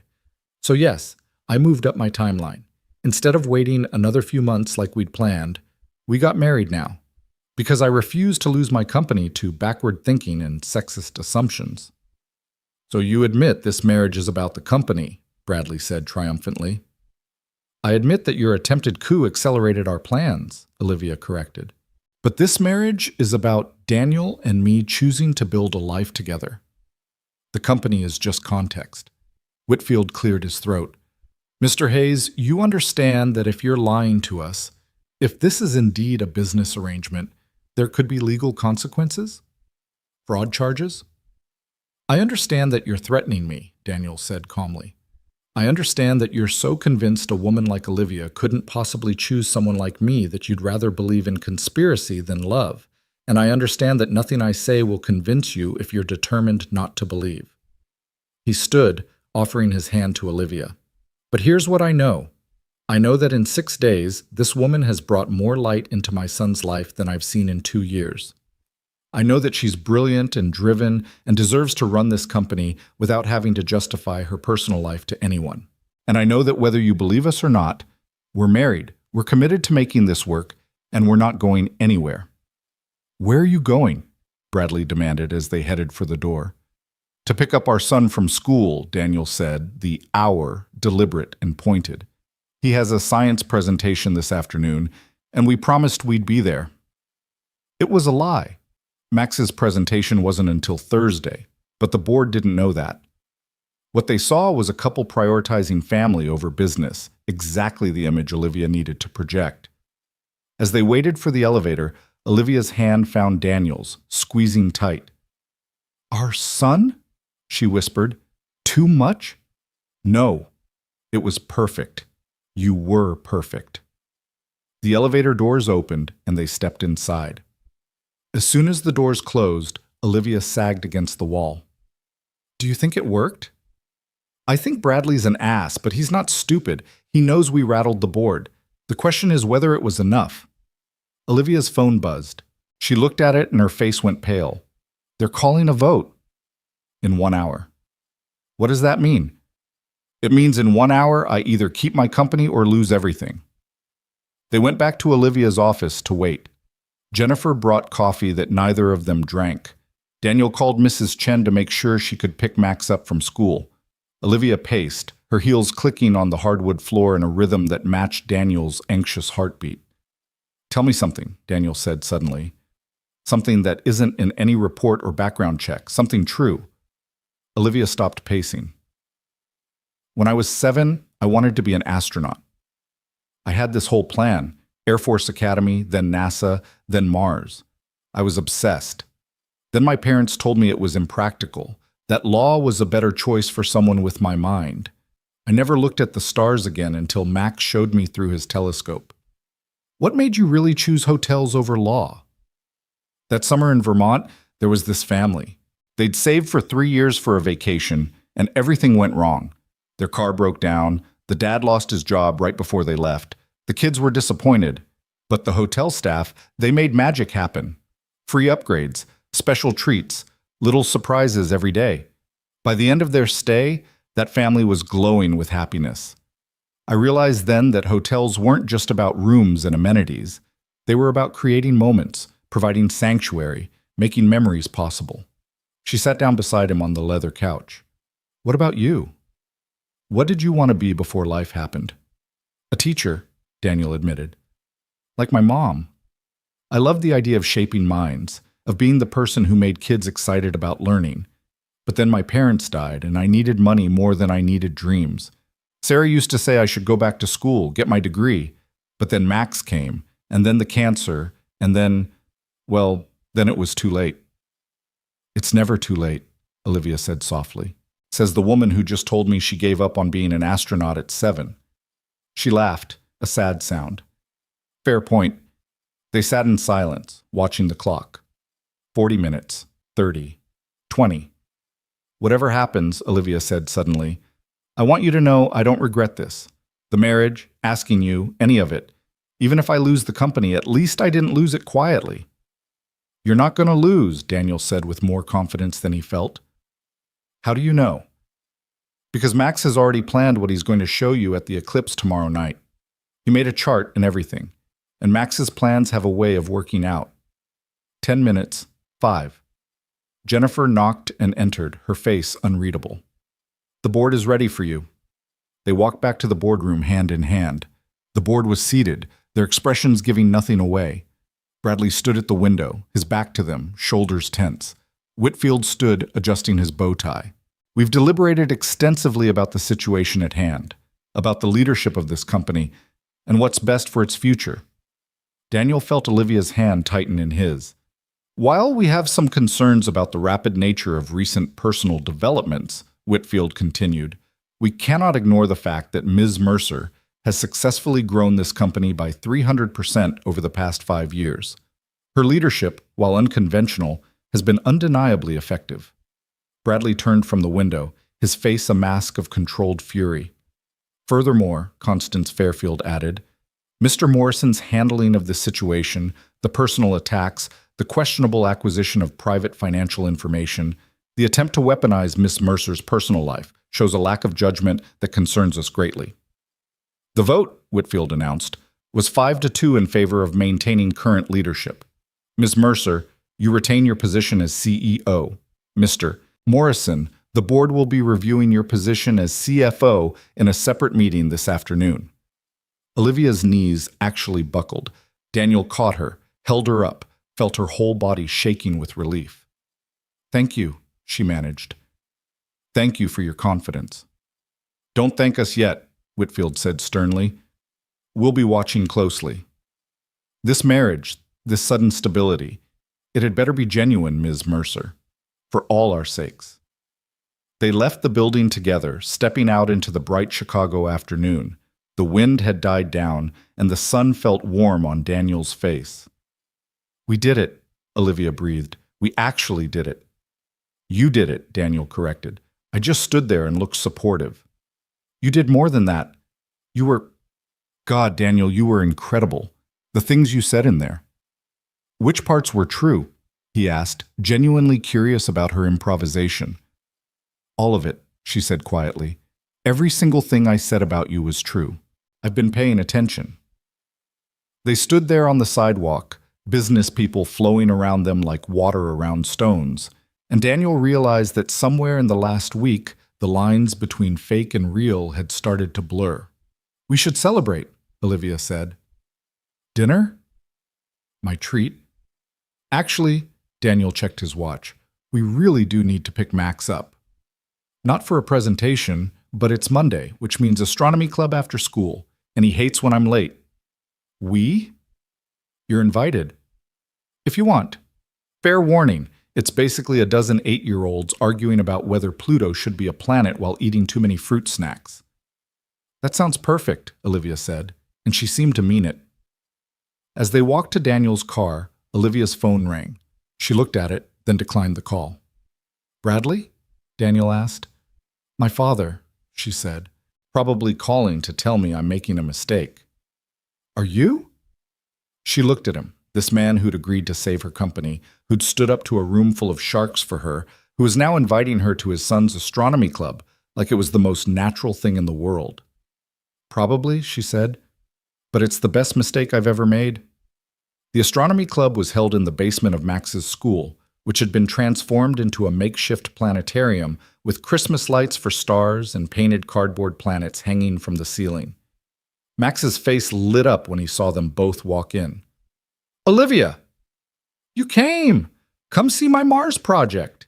He grabbed her hand, pulling her toward a table covered in red sand and carefully constructed mountains. Daniel watched as Olivia listened intently to Max's explanation of Olympus Mons, asking questions that made his son beam with pride. Mrs. Peterson, the club advisor, sidled up to Daniel. Is that your wife? Max mentioned you got married. The word wife still felt foreign, but Daniel nodded. That's Olivia. She seems wonderful with him. It's good to see Max happy. He's been so serious since, well, for a while now.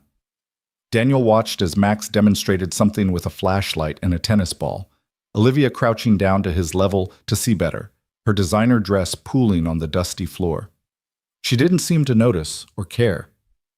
"Yeah," Daniel agreed. "It is good." That evening, after Chinese food as promised and 2 hours of lunar eclipse observation, Max fell asleep on the couch between them, his head on Olivia's shoulder, his feet in Daniel's lap. They sat there in the darkness, afraid to move and wake him, the only light coming from the muted TV playing a nature documentary. "I should go," Olivia whispered eventually. "Let you get him to bed." "You could stay," Daniel offered, then quickly added, "on the couch. I mean, if you want. It's late, and you've got to be exhausted after today. I have a driver waiting downstairs." "Oh, right. Of course, but..." She didn't move, and neither did he. Max mumbled something about crater formations in his sleep, and they both smiled. "This is dangerous," Olivia said softly. "What is?" "This. Playing house, pretending to be a family. It would be easy to forget what this really is." "What is it really?" She looked at him across their sleeping almost sun, and in the blue light from the TV he could see the vulnerability she usually kept hidden. "I don't know anymore," she admitted. "I thought I did, but now I don't know." Before Daniel could respond, her phone buzzed. She carefully extracted herself from under Max and checked it. "The European investors want to meet tomorrow, in Paris. I have to fly out tonight." "Tonight? But you just won. Can't you tell them to wait?" "That's not how it works. They own 30% of my company. If I don't go, they'll see it as weakness." She gathered her things quietly. "I'll be back Wednesday night. Thursday at the latest. Max will be disappointed. He wanted to show you his science presentation. Tell him I'm sorry. Tell him..." She paused at the door, looking back at them. "Tell him I'll bring him something from Paris." "What do 8-year-olds like from Paris?" "He's not a typical 8-year-old." "No," she agreed. "He's extraordinary. Like his father." Then she was gone, leaving Daniel sitting in the dark with his son, wearing a wedding ring that was starting to feel less foreign, wondering how something that started as a lie could feel so much like coming home. Tuesday morning came with Max asking about Olivia before his eyes were fully open. Did she leave for her trip already? She didn't say goodbye. "She had to go late last night, buddy." Emergency meeting in Paris. "But she said to tell you she's sorry and she'll bring you something back." Max considered this while pouring cereal with mathematical precision. "Dad, do you think she actually likes us, or is she just pretending because she has to?" The question hit Daniel like a punch to the gut. "What makes you ask that?" "Tommy's stepmom pretended to like him at first. Then after the wedding, she changed. She doesn't come to his school stuff anymore."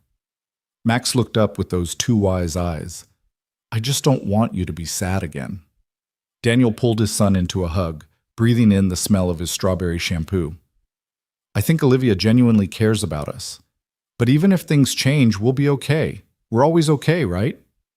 "Right," Max agreed, but he didn't sound entirely convinced. The day felt off without Olivia's presence, which was strange considering Daniel had known her for barely a week. He found himself checking his phone constantly, but she didn't text or call. Radio silence from Paris. That evening, while helping Max with homework, Daniel's phone finally buzzed. Not a text, but an email with an attachment. The message was brief. "Thought Max might like this." Oh. The attachment was a photo from the Paris Observatory showing an antique telescope from the 1800s. The placard beside it was in French, but there was a handwritten translation in the margin of the photo. This telescope was used to discover Neptune. Thought of our future astronomer. Max was delighted, immediately wanting to know everything about the telescope, about Neptune's discovery, about the Paris Observatory. They spent an hour researching together, and Daniel sent back a photo of Max surrounded by printouts and books, completely absorbed. The response came quickly this time. "That concentration face is exactly like yours when you were defending me to the board." "Genetic or learned?" Daniel smiled, typing back, "Both, probably." "How's Paris? Cold? Exhausting? Full of men who think I need their guidance." "I miss Chicago." She missed Chicago, not them specifically, but Daniel chose to read between the lines. "Chicago misses you too." 3 dots appeared showing she was typing, then disappeared, then appeared again. Finally, I have to go. Another dinner, another performance. Kiss Max goodnight for me. It was too intimate, that request, too real for what they were supposed to be. But when Daniel tucked Max in that night, he did kiss his forehead and whispered, "That's from Olivia." Max smiled sleepily. She doesn't have to be in Paris to kiss me goodnight. That's silly. But he fell asleep smiling, and Daniel stood in his doorway wondering when exactly this had all become so complicated. Wednesday was worse. No word from Olivia at all, and Max's science presentation loomed tomorrow. Daniel had taken an extra shift to cover the bills that Olivia's money hadn't reached yet, and he was exhausted by the time he picked Max up from school. "Is Olivia coming back for my presentation?" Max asked as they walked home. "I don't know, buddy.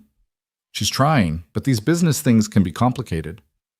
"Mom would have come," Max said quietly, and Daniel's heart shattered a little more. "Mom would have moved heaven and earth to be there," Daniel agreed.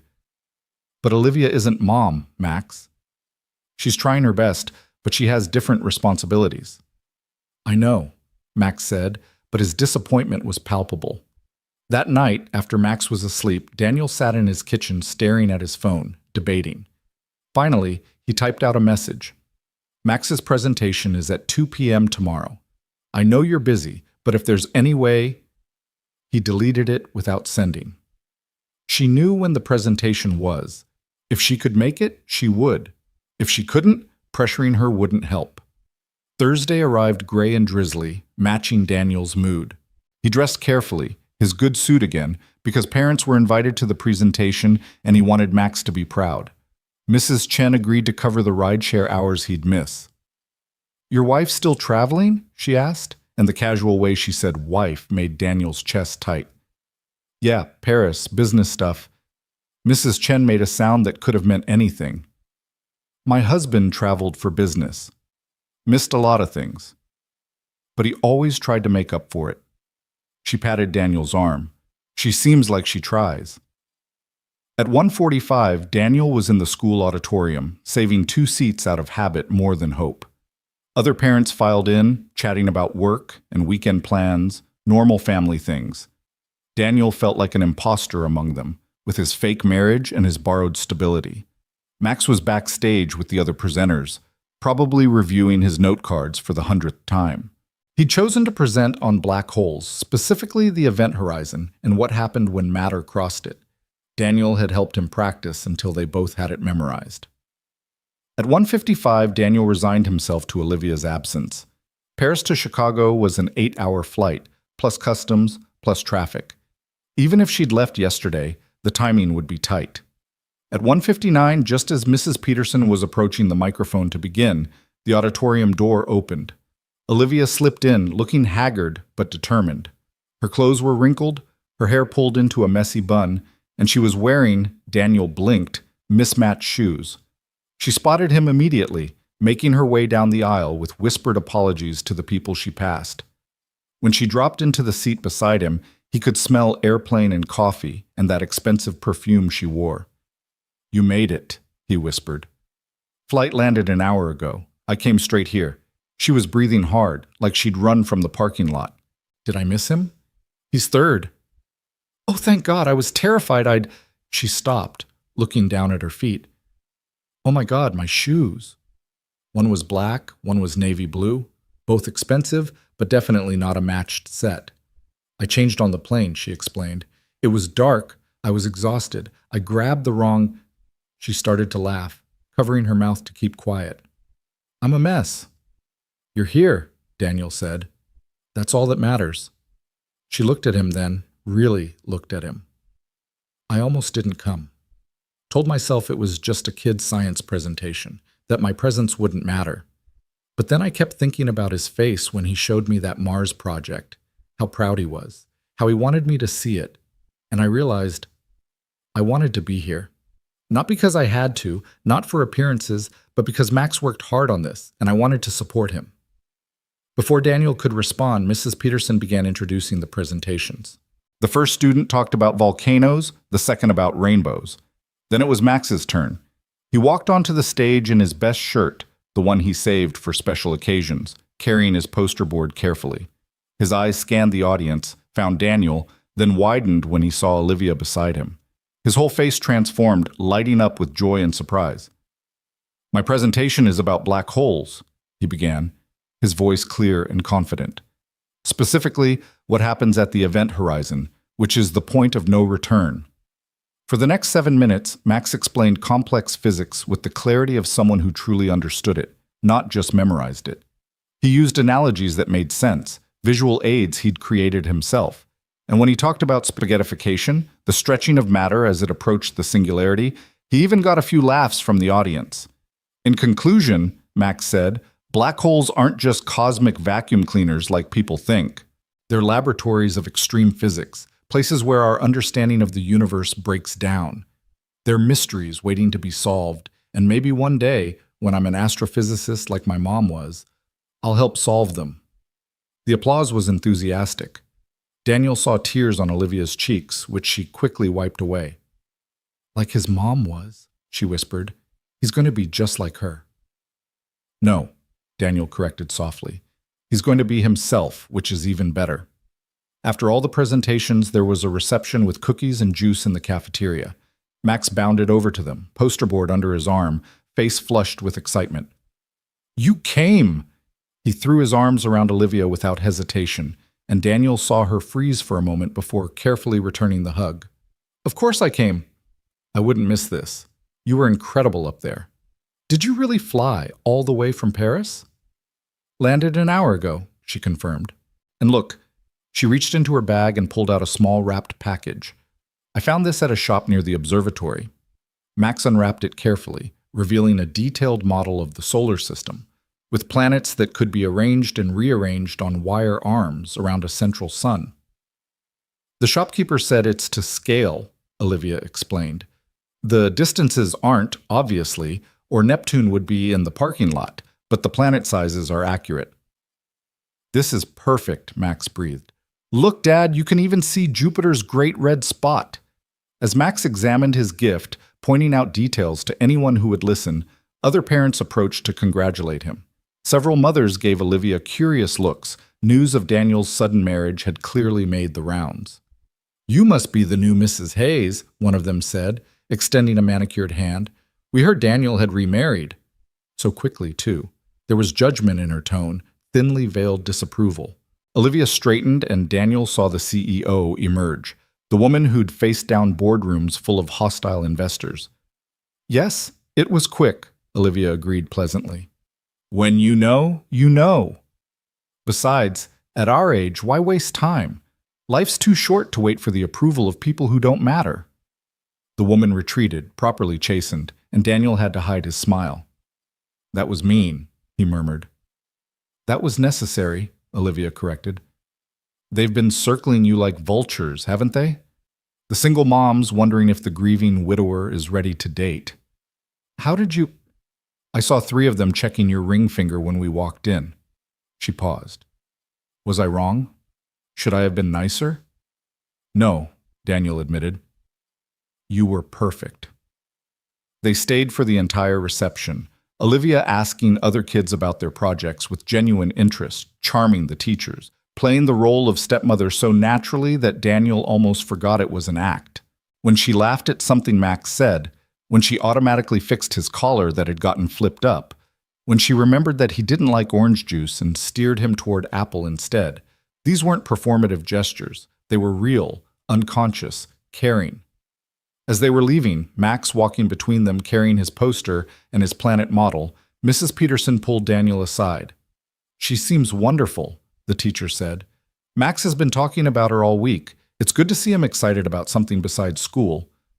"She's been good for both of us," Daniel said, surprising himself with the honesty of it. In the parking lot, Olivia swayed slightly, exhaustion finally catching up. Daniel caught her elbow, steadying her. "When's the last time you slept?" "What day is it?" "Thursday." "Then Tuesday? Maybe?" The flights blend together. "You're not driving anywhere," Daniel said firmly. "Come on, I'll take you home."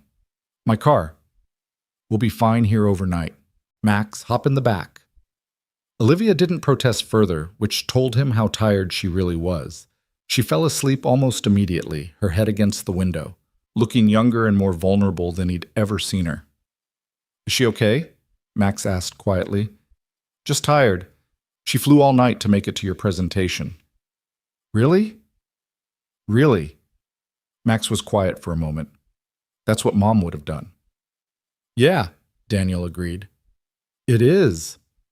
He drove to Olivia's penthouse, which he'd never actually seen. The building was intimidatingly luxurious, all marble and doormen, and probably a dozen security cameras. The doorman clearly recognized Olivia, but gave Daniel a suspicious look. It's fine, George, Olivia mumbled, half awake. This is my husband. George's eyebrows shot up, but he said nothing, just opened the door for them. The private elevator to the penthouse required a special key, which Olivia fumbled with before Daniel took it from her and figured it out. Max was uncharacteristically quiet, taking in the opulence with wide eyes. The penthouse itself was stunning, floor-to-ceiling windows with views of the entire city, modern furniture that looked more like art than something you'd sit on, and a strange emptiness, like a museum after hours. Guest room's second door on the right, Olivia mumbled, already heading toward what must be her bedroom. Make yourselves at home. She disappeared down the hallway, and Daniel heard a door close. Dad, Max whispered, this place is huge. Yeah, it is. Where are her pictures? Her stuff? Daniel looked around and realized Max was right. There were no personal touches, no photos, no clutter that indicated someone actually lived here. It was beautiful but cold, like a high-end hotel suite. Maybe she keeps them in her room, Daniel suggested. But he was thinking about his own apartment, every surface covered with evidence of their life. Max's drawings, Sarah's photos, the detritus of actual living. They found the kitchen, pristine and clearly rarely used, and Daniel managed to make sandwiches from the meager supplies in the refrigerator. Max sat at the massive marble island, still taking it all in. Is this where we're going to live? He asked. Sometimes, Daniel said carefully. We haven't worked out all the details yet. I like our apartment better. It feels more real. Me too, buddy. After they ate, Daniel found blankets in a closet that seemed dedicated entirely to linens and made up the couch for them to watch TV. The remote control had more buttons than the space station, but they eventually figured out how to find Max's favorite science channel. Around 7, Olivia emerged, wearing pajamas that probably cost more than Daniel's monthly rent, but looking more human than she had in days. You're still here, she said, seeming surprised. You could barely walk, Daniel pointed out. I wasn't going to leave you alone after a transatlantic flight on no sleep. She curled up in an oversized chair, tucking her feet under her. I missed dinner, didn't I? We made sandwiches. There's one for you in the fridge. You made me a sandwich? She seemed touched by this simple gesture. Ham and Swiss, no tomatoes, mustard instead of mayo. I pay attention too. She retrieved the sandwich and ate it quietly while Max explained what they were watching, something about deep ocean exploration. Daniel noticed she was wearing the wedding ring, even though she was home, even though there was no one to perform for. How did Paris actually go? He asked during a commercial. They're placated for now. The marriage helped. Apparently I'm more stable as a married woman. The sexism is exhausting. She paused. Bradley's been fired. The board voted yesterday. Good. He's threatening to sue. Says I manipulated the situation, used my feminine wiles to turn the board against him. Let him try, Daniel said. He's the one who stole your shoes. You really fixated on that detail. It was cruel. Petty. It says everything about who he is as a person. Max had fallen asleep again, this time with his head in Daniel's lap. Olivia watched them with an expression Daniel couldn't quite read. I should take him home, Daniel said softly. School tomorrow. You could stay, Olivia offered, then quickly added, I mean, there are 4 guest rooms. It's late, and Max is already asleep. Daniel looked down at his son, then at Olivia, alone in this massive, empty penthouse. Okay, he said. We'll stay. He carried Max to one of the guest rooms, which was bigger than their entire apartment. The bed was enormous, The sheets probably had a thread count in the thousands, and Max barely stirred when Daniel tucked him in. When he returned to the living room, Olivia had poured 2 glasses of wine and was standing by the windows looking out at the city lights. "This is what I worked for," she said as he joined her. "This view, this success, this proof that I could make it without my parents' help or approval. And it's the loneliest place in the world at 3 in the morning." They stood in comfortable silence, sipping wine, watching Chicago sparkle below them. "Thank you," Olivia said suddenly. "For this week. For the marriage, yes, but more than that. For letting me into your life, into Max's life. For making me feel like I could belong somewhere." "You do belong," Daniel said without thinking. She looked at him, and for a moment the air between them shifted, charged with possibility. She leaned toward him slightly, and he found himself leaning too, drawn by something stronger than logic or contracts. Then a siren wailed on the street below, breaking the spell, and they stepped apart. "I should get some sleep," Olivia said quickly. "Long day tomorrow."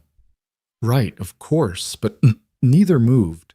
They stood there, 2 people bound by law but separated by circumstance, wanting something they couldn't quite name. "Daniel," Olivia started, then stopped. "Never mind.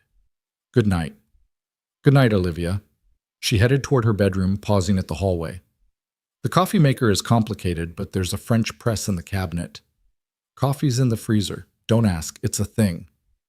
And Daniel, thank you for making me a sandwich. No one's done that for me in a very long time."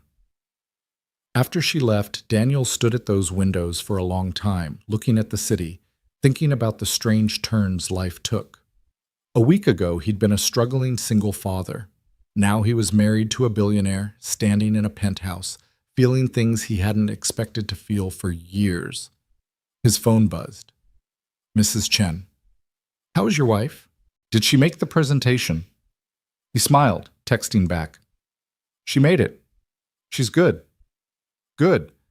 A woman who flies from Paris for a child's school project is a woman worth keeping." Daniel looked down the hallway where Olivia had disappeared, then at the door behind which his son slept peacefully in luxury he'd never imagined. Worth keeping. If only it were that simple. Friday morning arrived with Max bouncing on the guest bed, excited about waking up so high above the city. "Dad, you can see the lake from here, and I think that's Wrigley Field." Daniel groaned, checking his phone. 6:30 a.m. 5 more minutes, buddy. Olivia's making breakfast. It smells amazing. That got Daniel up. He found Olivia in the kitchen, wearing different pajamas but the same exhausted expression, making what appeared to be French toast. "I can actually cook 3 things," she announced without turning around. "French toast is one of them. I figured I owed you breakfast after all the dinners." She'd set the dining table, the formal one that looked like it had never been used, with actual china and silverware. Max was already seated, drinking orange juice from a crystal glass like it was completely normal. "This is fancy," Daniel said, accepting the coffee she handed him. It was perfect, strong, with just the right amount of cream. "I pay attention too," she said with a small smile. The French toast was actually excellent, and they ate like a real family. Max chattering about school, Olivia asking questions, Daniel watching it all with a strange ache in his chest. This was what he'd missed. Not just having a partner, but having someone to share the morning routine with. Someone who cared whether Max had his homework and remembered that he had art class on Fridays. "I have to go to Detroit this weekend," Olivia said as they were clearing the dishes. She washed, Daniel dried, Max put away after being shown where everything went. "Hotel crisis.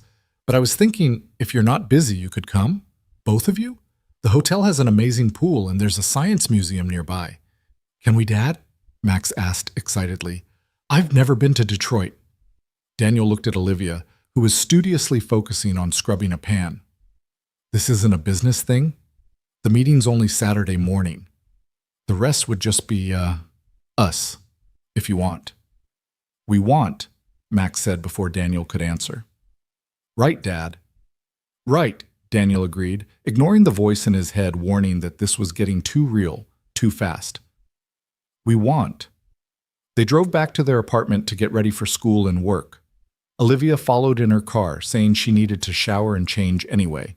While Daniel helped Max find his library book and Olivia used their small bathroom, everything felt surreally domestic. "Your shower pressure is amazing," she said, emerging with wet hair and wearing borrowed clothes, Daniel's jeans and Sarah's Columbia University sweatshirt that had been in the donation bag. "You look different," Max observed. "More normal." "Thanks, I think." "It's a compliment," Max assured her. "You look like someone's mom now." Olivia's expression flickered with something, pain, hope, before settling into a smile. "Well, I'm someone's stepmom, so that works." As they all left together, Mrs. Chen was in the hallway. She took in the scene, the three of them looking like a family, and smiled knowingly. "Good morning, Mrs. Hayes," she said to Olivia, who startled at the name. "You look well rested." "Thank you, Mrs. Chen." "Will you be joining us for building game night tomorrow? Daniel always comes, but it would be nice to have another good player. These old men, they think they know everything about poker." "We're going to Detroit," Max announced. "Olivia has a hotel there, and there's a science museum and a pool." "How wonderful," Mrs. Chen said, her eyes twinkling. "Family trips are important." In the car, driving Max to school, Daniel caught Olivia's eye in the rearview mirror. She was sitting in the back with Max, helping him practice spelling words. And for a moment, just a moment, Daniel let himself imagine this was real. That she was his wife, not just legally, but truly. That Max was getting a second chance at having a complete family. That the three of them were building something lasting. "Dad, you missed the turn," Max pointed out. Daniel shook his head, focusing on the road. This was temporary. A business arrangement. He couldn't afford to forget that, no matter how real it felt. But as they pulled up to the school and Olivia kissed Max's forehead for luck on his spelling test, a gesture so natural neither of them seemed to notice it, Daniel wondered if maybe, just maybe, some of the best things in life started as accidents. "See you tonight," Olivia said through the window. "I'll pick you both up at 6. Pack swimsuits. As she drove away, Max said, "Dad, I think she really likes us." "Yeah, buddy," Daniel agreed, watching her car disappear into traffic. "I think she does." What scared him wasn't that Olivia might be pretending. What scared him was the growing certainty that none of them were pretending anymore. The drive to Detroit took 4 hours, with Max providing running commentary on everything from wind farms to the history of the automobile industry, which he'd researched specifically for this trip. Olivia had picked them up in a different car, a comfortable SUV instead of the intimidating Mercedes. And she let Max choose the music, which meant they listened to an eclectic mix of classical pieces from Cosmos and modern pop songs he'd heard at school. "Did you know," Max said somewhere around Battle Creek, "that Detroit has the oldest aquarium in the country? Built in 1904. Can we go?" "We can go wherever you want," Olivia said, glancing at Daniel. "Well, within reason." "What's the hotel like?" Max asked. "Is it fancy like your apartment?" "It's different. It's one of my restoration projects, a 1920s building that used to be a department store. We kept all the original architecture but modernized everything else. There's actually a telescope on the roof." "Really?" Max practically vibrated with excitement. "Really? The city lights make it hard to see much, but you can definitely see the moon and some planets." Daniel watched her interact with his son, the easy way she'd learned to navigate his intensity, his questions, his peculiar mix of child and old soul. She never talked down to him, never dismissed his interests, never seemed impatient with his endless curiosity. "You're good with him," he said quietly, while Max was absorbed in watching the landscape change. "He makes it easy," Olivia replied. "He's just himself. No pretense, no games. It's refreshing. Most people find him exhausting. Most people are idiots." They arrived at the hotel just as the sun was setting, painting the restored brick facade gold. The Mercer Detroit was smaller than Daniel had expected, boutique-sized with Art Deco details lovingly preserved. The doorman greeted Olivia by name, his face lighting up with genuine pleasure. "Miss Mercer, we weren't expecting you until tomorrow." "Change of plans, Robert. This is my husband Daniel and our son Max." "Our son."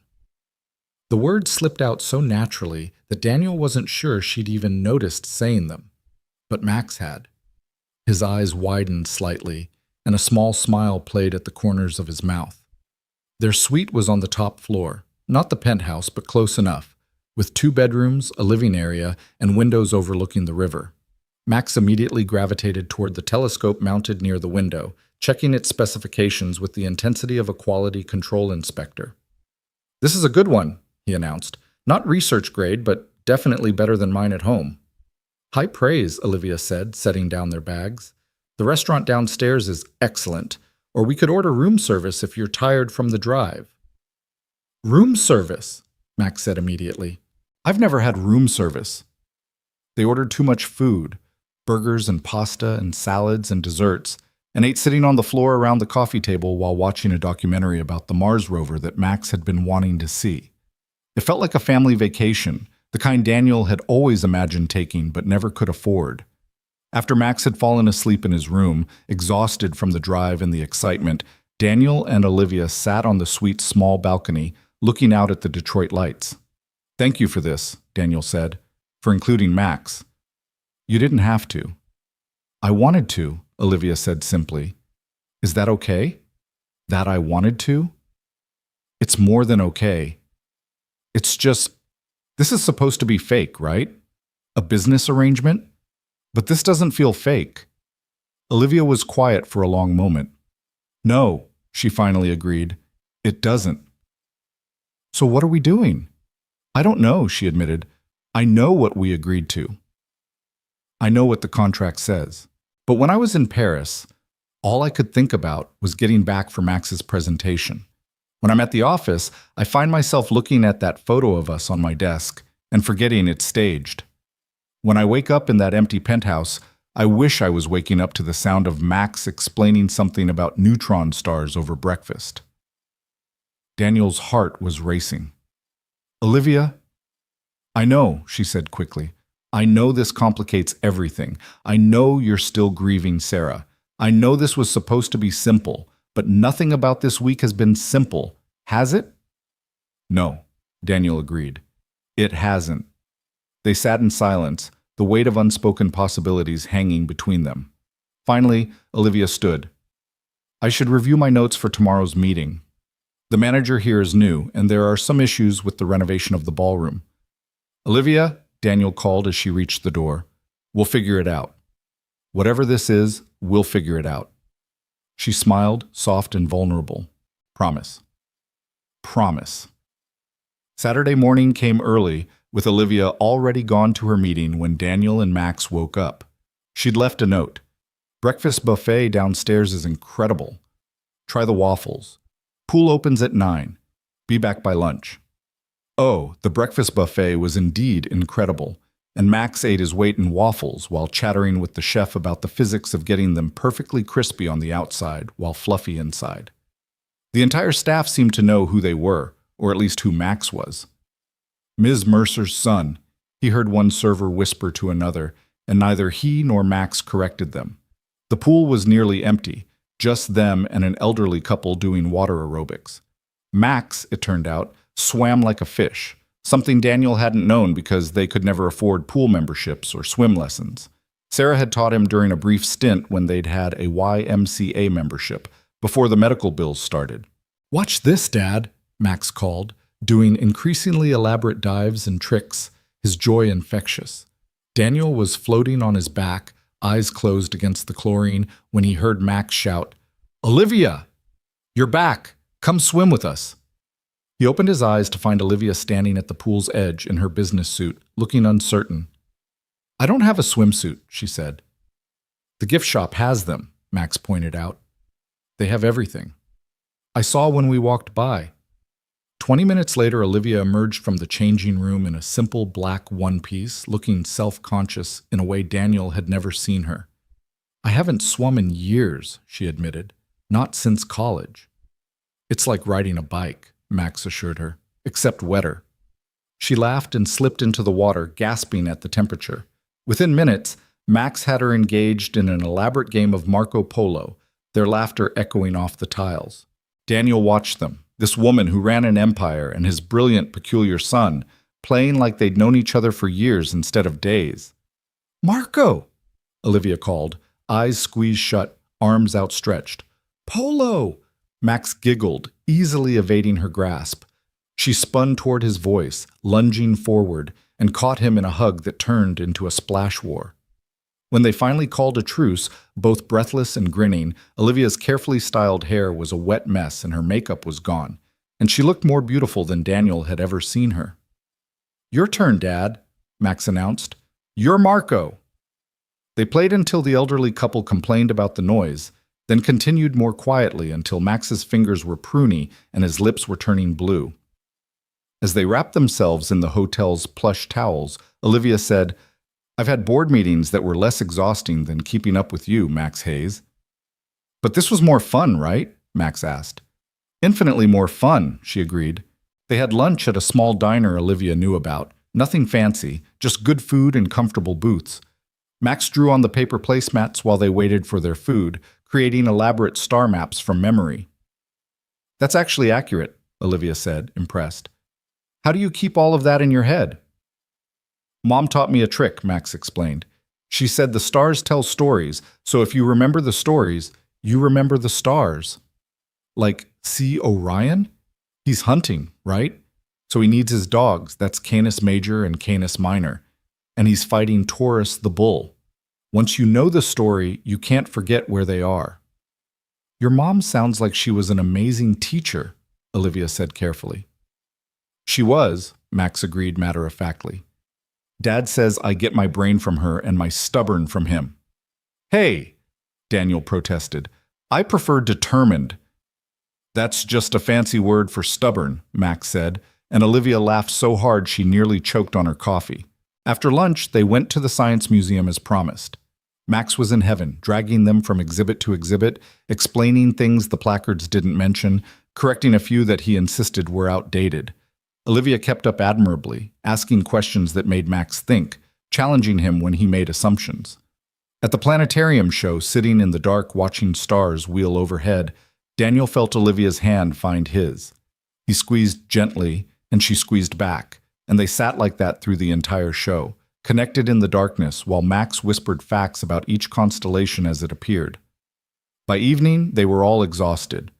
They ordered pizza to the room and watched movies, Max falling asleep halfway through the second one, his head on Olivia's shoulder, his feet in Daniel's lap. "We should move him to bed," Daniel whispered. "In a minute," Olivia said, her voice thick with emotion. "This is nice." "Yeah," Daniel agreed. "It is." When they finally did carry Max to bed, it took both of them. He was getting so big. Olivia stood in the doorway watching Daniel tuck him in. "He loves you so much," she said softly. "He's my whole world," Daniel replied. "He's been the only thing keeping me going since Sarah died. The only reason to get up, to work, to try." "Not the only reason anymore," Olivia said, then seemed to catch herself. "I mean, you have the contract now, financial stability." "That's not what you meant," Daniel said, stepping closer to her. "No," she admitted. "It's not." They stood there in the doorway of Max's room, close enough that Daniel could see the flecks of gold in her green eyes, could smell the chlorine still clinging to her hair mixed with her perfume. "This is getting complicated," Olivia whispered. "It was always complicated," Daniel replied. "We just pretended it wasn't." She reached up, her hand touching his cheek gently. "I don't want to pretend anymore." "What do you want?" "Things I shouldn't. Things that weren't in the contract. Things that could ruin everything if they went wrong." "What if they went right?" She looked at him for a long moment, then rose up on her toes and kissed him. Not for show, not for cameras or board members or anyone else. Just for them, soft and uncertain and real. When they pulled apart, both breathing unsteadily, Olivia stepped back. We should sleep. Long drive tomorrow." "Right," Daniel agreed, though every cell in his body wanted to pull her back. They retreated to their separate rooms, and Daniel lay awake for hours, touching his lips where she'd kissed him, wondering how something that started as a lie could feel like the most truthful thing in his life. Sunday's drive home was quieter, all three of them lost in their own thoughts. Max dozed in the back seat, worn out from the weekend's activities. Olivia drove while Daniel navigated, and they talked about safe things: the weather, Max's upcoming school play, the restoration challenges at the Detroit hotel. As they neared Chicago, reality seemed to settle back over them like a familiar but unwelcome blanket. Tomorrow, Olivia would return to her penthouse, to board meetings and business dinners. Daniel would go back to driving rideshare, to struggling with bills, to being a single father in everything but legal status. "I have to go to New York on Tuesday," Olivia said as they pulled up to Daniel's building. "Just for 2 days. Annual investor meeting." "Okay," Daniel said, though it wasn't, not really. He'd gotten used to her presence, to the way she fit into their lives. "I was thinking," she continued, not looking at him, "when I get back, maybe we could talk. About the arrangement, about adjustments that might need to be made." "Adjustments? To the contract? To the parameters of our relationship?" Before Daniel could respond, Max woke up, yawning hugely. "Are we home?" "We're home, buddy," Daniel confirmed, though he wasn't sure which home Max meant anymore. They unloaded the car together, Olivia helping carry bags up the 3 flights of stairs. At their apartment door, she hugged Max goodbye, promising to FaceTime him from New York to hear about his school play audition. "Bye, Olivia," Max said, then paused. "Is it okay if I call you Liv?" Olivia is really long. She looked stunned, then pleased. Liv is perfect. Max disappeared inside to use the bathroom, leaving Daniel and Olivia alone in the hallway. "Thank you for this weekend," Daniel said. "It was perfect." "It was, wasn't it?" She smiled sadly. "Maybe too perfect. It's going to make tomorrow harder." "Tomorrow's always hard, but we keep going anyway." She kissed his cheek, lingering a moment longer than necessary. "Good night, Daniel. Good night, Liv." She smiled at the nickname coming from him, then headed down the stairs. Daniel watched until he couldn't see her anymore, then went inside to find Max setting up his telescope by the window. "Dad, do you think Liv will really call from New York?" "I think she will." "Good. I want to tell her about the binary star system I found. She'll think it's cool." Daniel ruffled his son's hair. "She really will think it's cool." "That's pretty amazing, isn't it? Finding someone else who thinks the same things are cool that you do?" "Yeah," Max agreed. "Mom would have liked her." The statement hit Daniel unexpectedly, tears pricking his eyes. "You think so?" "Definitely. Mom always said you needed someone who could keep up with us. Liv keeps up." That night, after Max was asleep, Daniel pulled out the contract he'd signed just a week ago. 1 year, it said. Separate lives that occasionally intersected for appearances. A business arrangement, nothing more. His phone buzzed with a text from Olivia. "Made it home.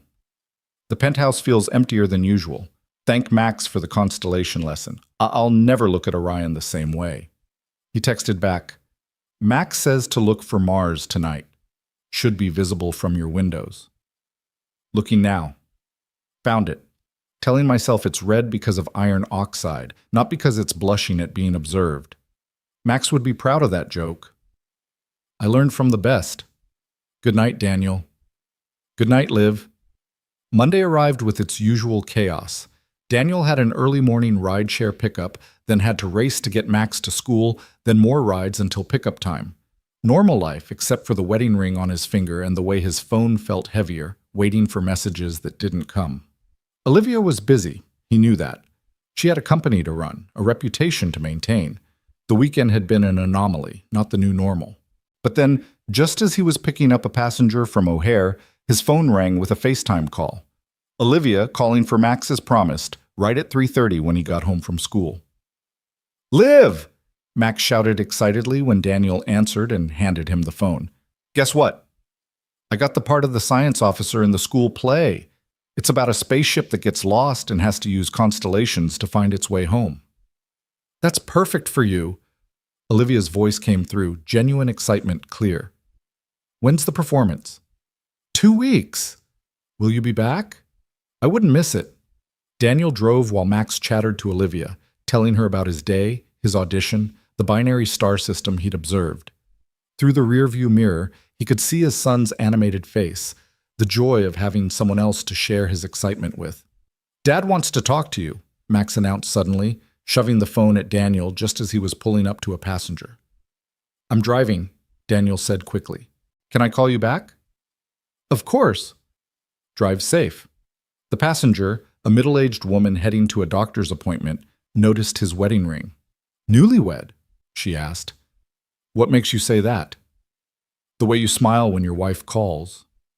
"My husband still smiles like that, 30 years later." Daniel thought about denying it, explaining the situation, but instead just said, "Yeah." "Pretty new." "Hold on to that," the woman advised. "The smile, I mean. It's easy to lose in the day-to-day, but it's the most important thing." That evening, Daniel called Olivia back after Max was in bed. She was in her hotel room, looking tired but pleased. "The meetings went well," she reported.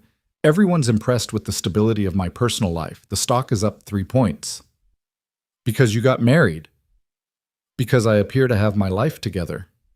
Apparently being a workaholic spinster was bad for the brand. "You were never a spinster." In their eyes, I was. 38, unmarried, childless. Might as well have had cats. "Do you like cats?" "I'm allergic." "Which is probably for the best. Can you imagine me as a cat lady?" "I can imagine you as anything you wanted to be." There was a pause, then Olivia said softly, "That might be the nicest thing anyone's ever said to me." "That's sad." "Or maybe you're just nicer than most people." They talked for another hour, about everything and nothing. About Max's play, about the New York meetings, about the weather and traffic, and 100 small things that couples talk about. Normal things, real things. "I should let you sleep," Olivia finally said. "Early meeting tomorrow." "When are you back?" "Wednesday evening. I was thinking, would you and Max want to come to the penthouse for dinner Thursday? I could cook." "Well, I could try to cook. Or we could order in and I could pretend to cook." "We'd like that. Either version." "Good. It's a date." "Well, not a date. A dinner. A family dinner. Is that what it is?" "Let's just call it Thursday dinner and not overthink it." "I'm excellent at overthinking things." "I've noticed." She laughed, soft and warm through the phone. "Good night, Daniel." "Good night, Liv." Tuesday was harder. No calls, just a few texts. Olivia was in back-to-back meetings, dealing with some crisis in Boston. Daniel drove longer hours, trying to make up for the time he'd taken off for Detroit. Max worked on his lines for the play, practicing in front of the mirror with serious determination. "Do you think Liv will help me practice?" he asked over dinner. "I'm sure she will. She's good at voices. She did all different ones when we were playing Marco Polo." Daniel smiled at the memory. "She was pretty good at Marco Polo." "For someone who hasn't swum in years," Max added, mimicking Olivia's tone perfectly. "Don't make fun." "I'm not." "I like her voice. It's smooth, but not fake smooth. Tommy's stepmom has fake smooth voice. Liv's is real smooth. That's very specific." "Words matter," Max said seriously. "Mom always said that. Use the right words and people understand you better." Wednesday dragged. Olivia's flight was delayed, then delayed again. She texted apologies, saying she'd probably land too late to see them. Daniel told her it was fine, they'd see her Thursday, but Max's disappointment was palpable. "She's busy," Daniel reminded him. "She has a big job, lots of responsibilities." "I know," Max said quietly. Mom was busy too, before she got sick. The comparison hung in the air, unspoken implications heavy between them. Daniel pulled Max into a hug. "Liv's not going anywhere," he promised, hoping it was true. "How do you know?" "Because she promised to help you with your lines. And Olivia Mercer doesn't break her promises." At 10:30 that night, just as Daniel was about to go to bed, there was a knock at the door. He opened it to find Olivia still in her business clothes, looking exhausted but smiling. "I know it's late," she said quickly. I wanted to see you, both of you. Is Max asleep?" "Yeah, but can I just peek in?" "I won't wake him." Daniel led her to Max's room where she stood in the doorway, watching him sleep with his stuffed elephant, surrounded by glow-in-the-dark stars on his ceiling. "I missed you guys," she whispered. Is that crazy? I've known you less than 2 weeks, and I missed you. It's not crazy, Daniel said, pulling her gently away from Max's door. We missed you too. They stood in his small living room, and Olivia looked around at the familiar chaos: Max's homework on the table, Daniel's ride-share paperwork, the normal detritus of their life. This feels more like home than my penthouse, she said. Stay, Daniel offered, impulsively. The couch is comfortable. You can surprise Max at breakfast. I shouldn't. It would confuse things. Things are already confused. She looked at him for a long moment, then nodded. Okay, just tonight. Daniel got her pillows and blankets, the same ones from that first night. When he handed them to her, their fingers brushed and they both froze. Daniel? She whispered. I know, he said. Thursday. We'll talk Thursday. But Thursday felt very far away when she was standing in his living room looking like she belonged there, when the pull between them was so strong it felt like gravity. Good night, she said firmly, stepping back. Good night, he agreed, forcing himself to walk to his bedroom. But sleep didn't come easily, not with her just down the hall, not with the memory of their kiss in Detroit, not with the growing certainty that what had started as a business arrangement had become something neither of them had planned for. Thursday morning, Max's shriek of delight when he found Olivia asleep on their couch was probably heard 3 buildings over. Liv! You're here! Dad, Liv's here! I see that, buddy. Let her wake up slowly, but Olivia was already sitting up, smiling despite her obvious exhaustion. Good morning, Max. Surprise. The best surprise! Can you help me practice my lines? Can you make breakfast? Can you— Max, Daniel interrupted gently. Let her have coffee first. Right, coffee, I'll make it. As Max busied himself with the coffee maker, he knew exactly how both Daniel and Olivia took theirs. Olivia looked at Daniel with soft eyes. Thank you for letting me stay. Thank you for wanting to. They had breakfast together, Olivia helping Max with his lines while Daniel got ready for work. It was domestic and normal, and everything Daniel had been afraid to want again. See you tonight? Olivia confirmed as she left for her office. 6 o'clock? We'll be there. She kissed Max's forehead, hesitated, then kissed Daniel's cheek. Have a good day. After she left, Max looked at Daniel seriously. Dad, are you and Liv falling in love? The question caught him completely off guard. What makes you ask that? You look at each other the way people do in movies before they kiss. Also, Mrs. Chen says love makes people stupid, and you forgot to pack my lunch today. Daniel looked at the counter where Max's lunch should be and laughed. I did forget. So are you? Falling in love? Daniel thought about lying, about maintaining the fiction, about protecting everyone from the complicated truth. But Max deserved honesty, as much as Daniel could give. I might be, he admitted. Is that okay? Max considered this seriously. Will she live with us? I don't know. We haven't figured everything out yet. Will she want to change things? Make us move, or go to different schools, or stop having pizza Fridays? No, Daniel said firmly. Anyone who loves us has to love our life too, pizza Fridays and all. Then it's okay, Max decided. Besides, she needs us. What do you mean? She's lonely, Dad. You can see it when she thinks no one's looking. She gets this sad face, like she's remembering something that hurts. We make her not lonely. Out of the mouths of babes, Daniel thought, hugging his too wise son.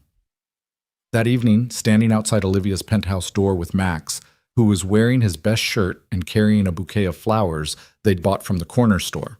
Women like flowers, Dad. Everyone knows that. Daniel felt like he was standing on the edge of something momentous.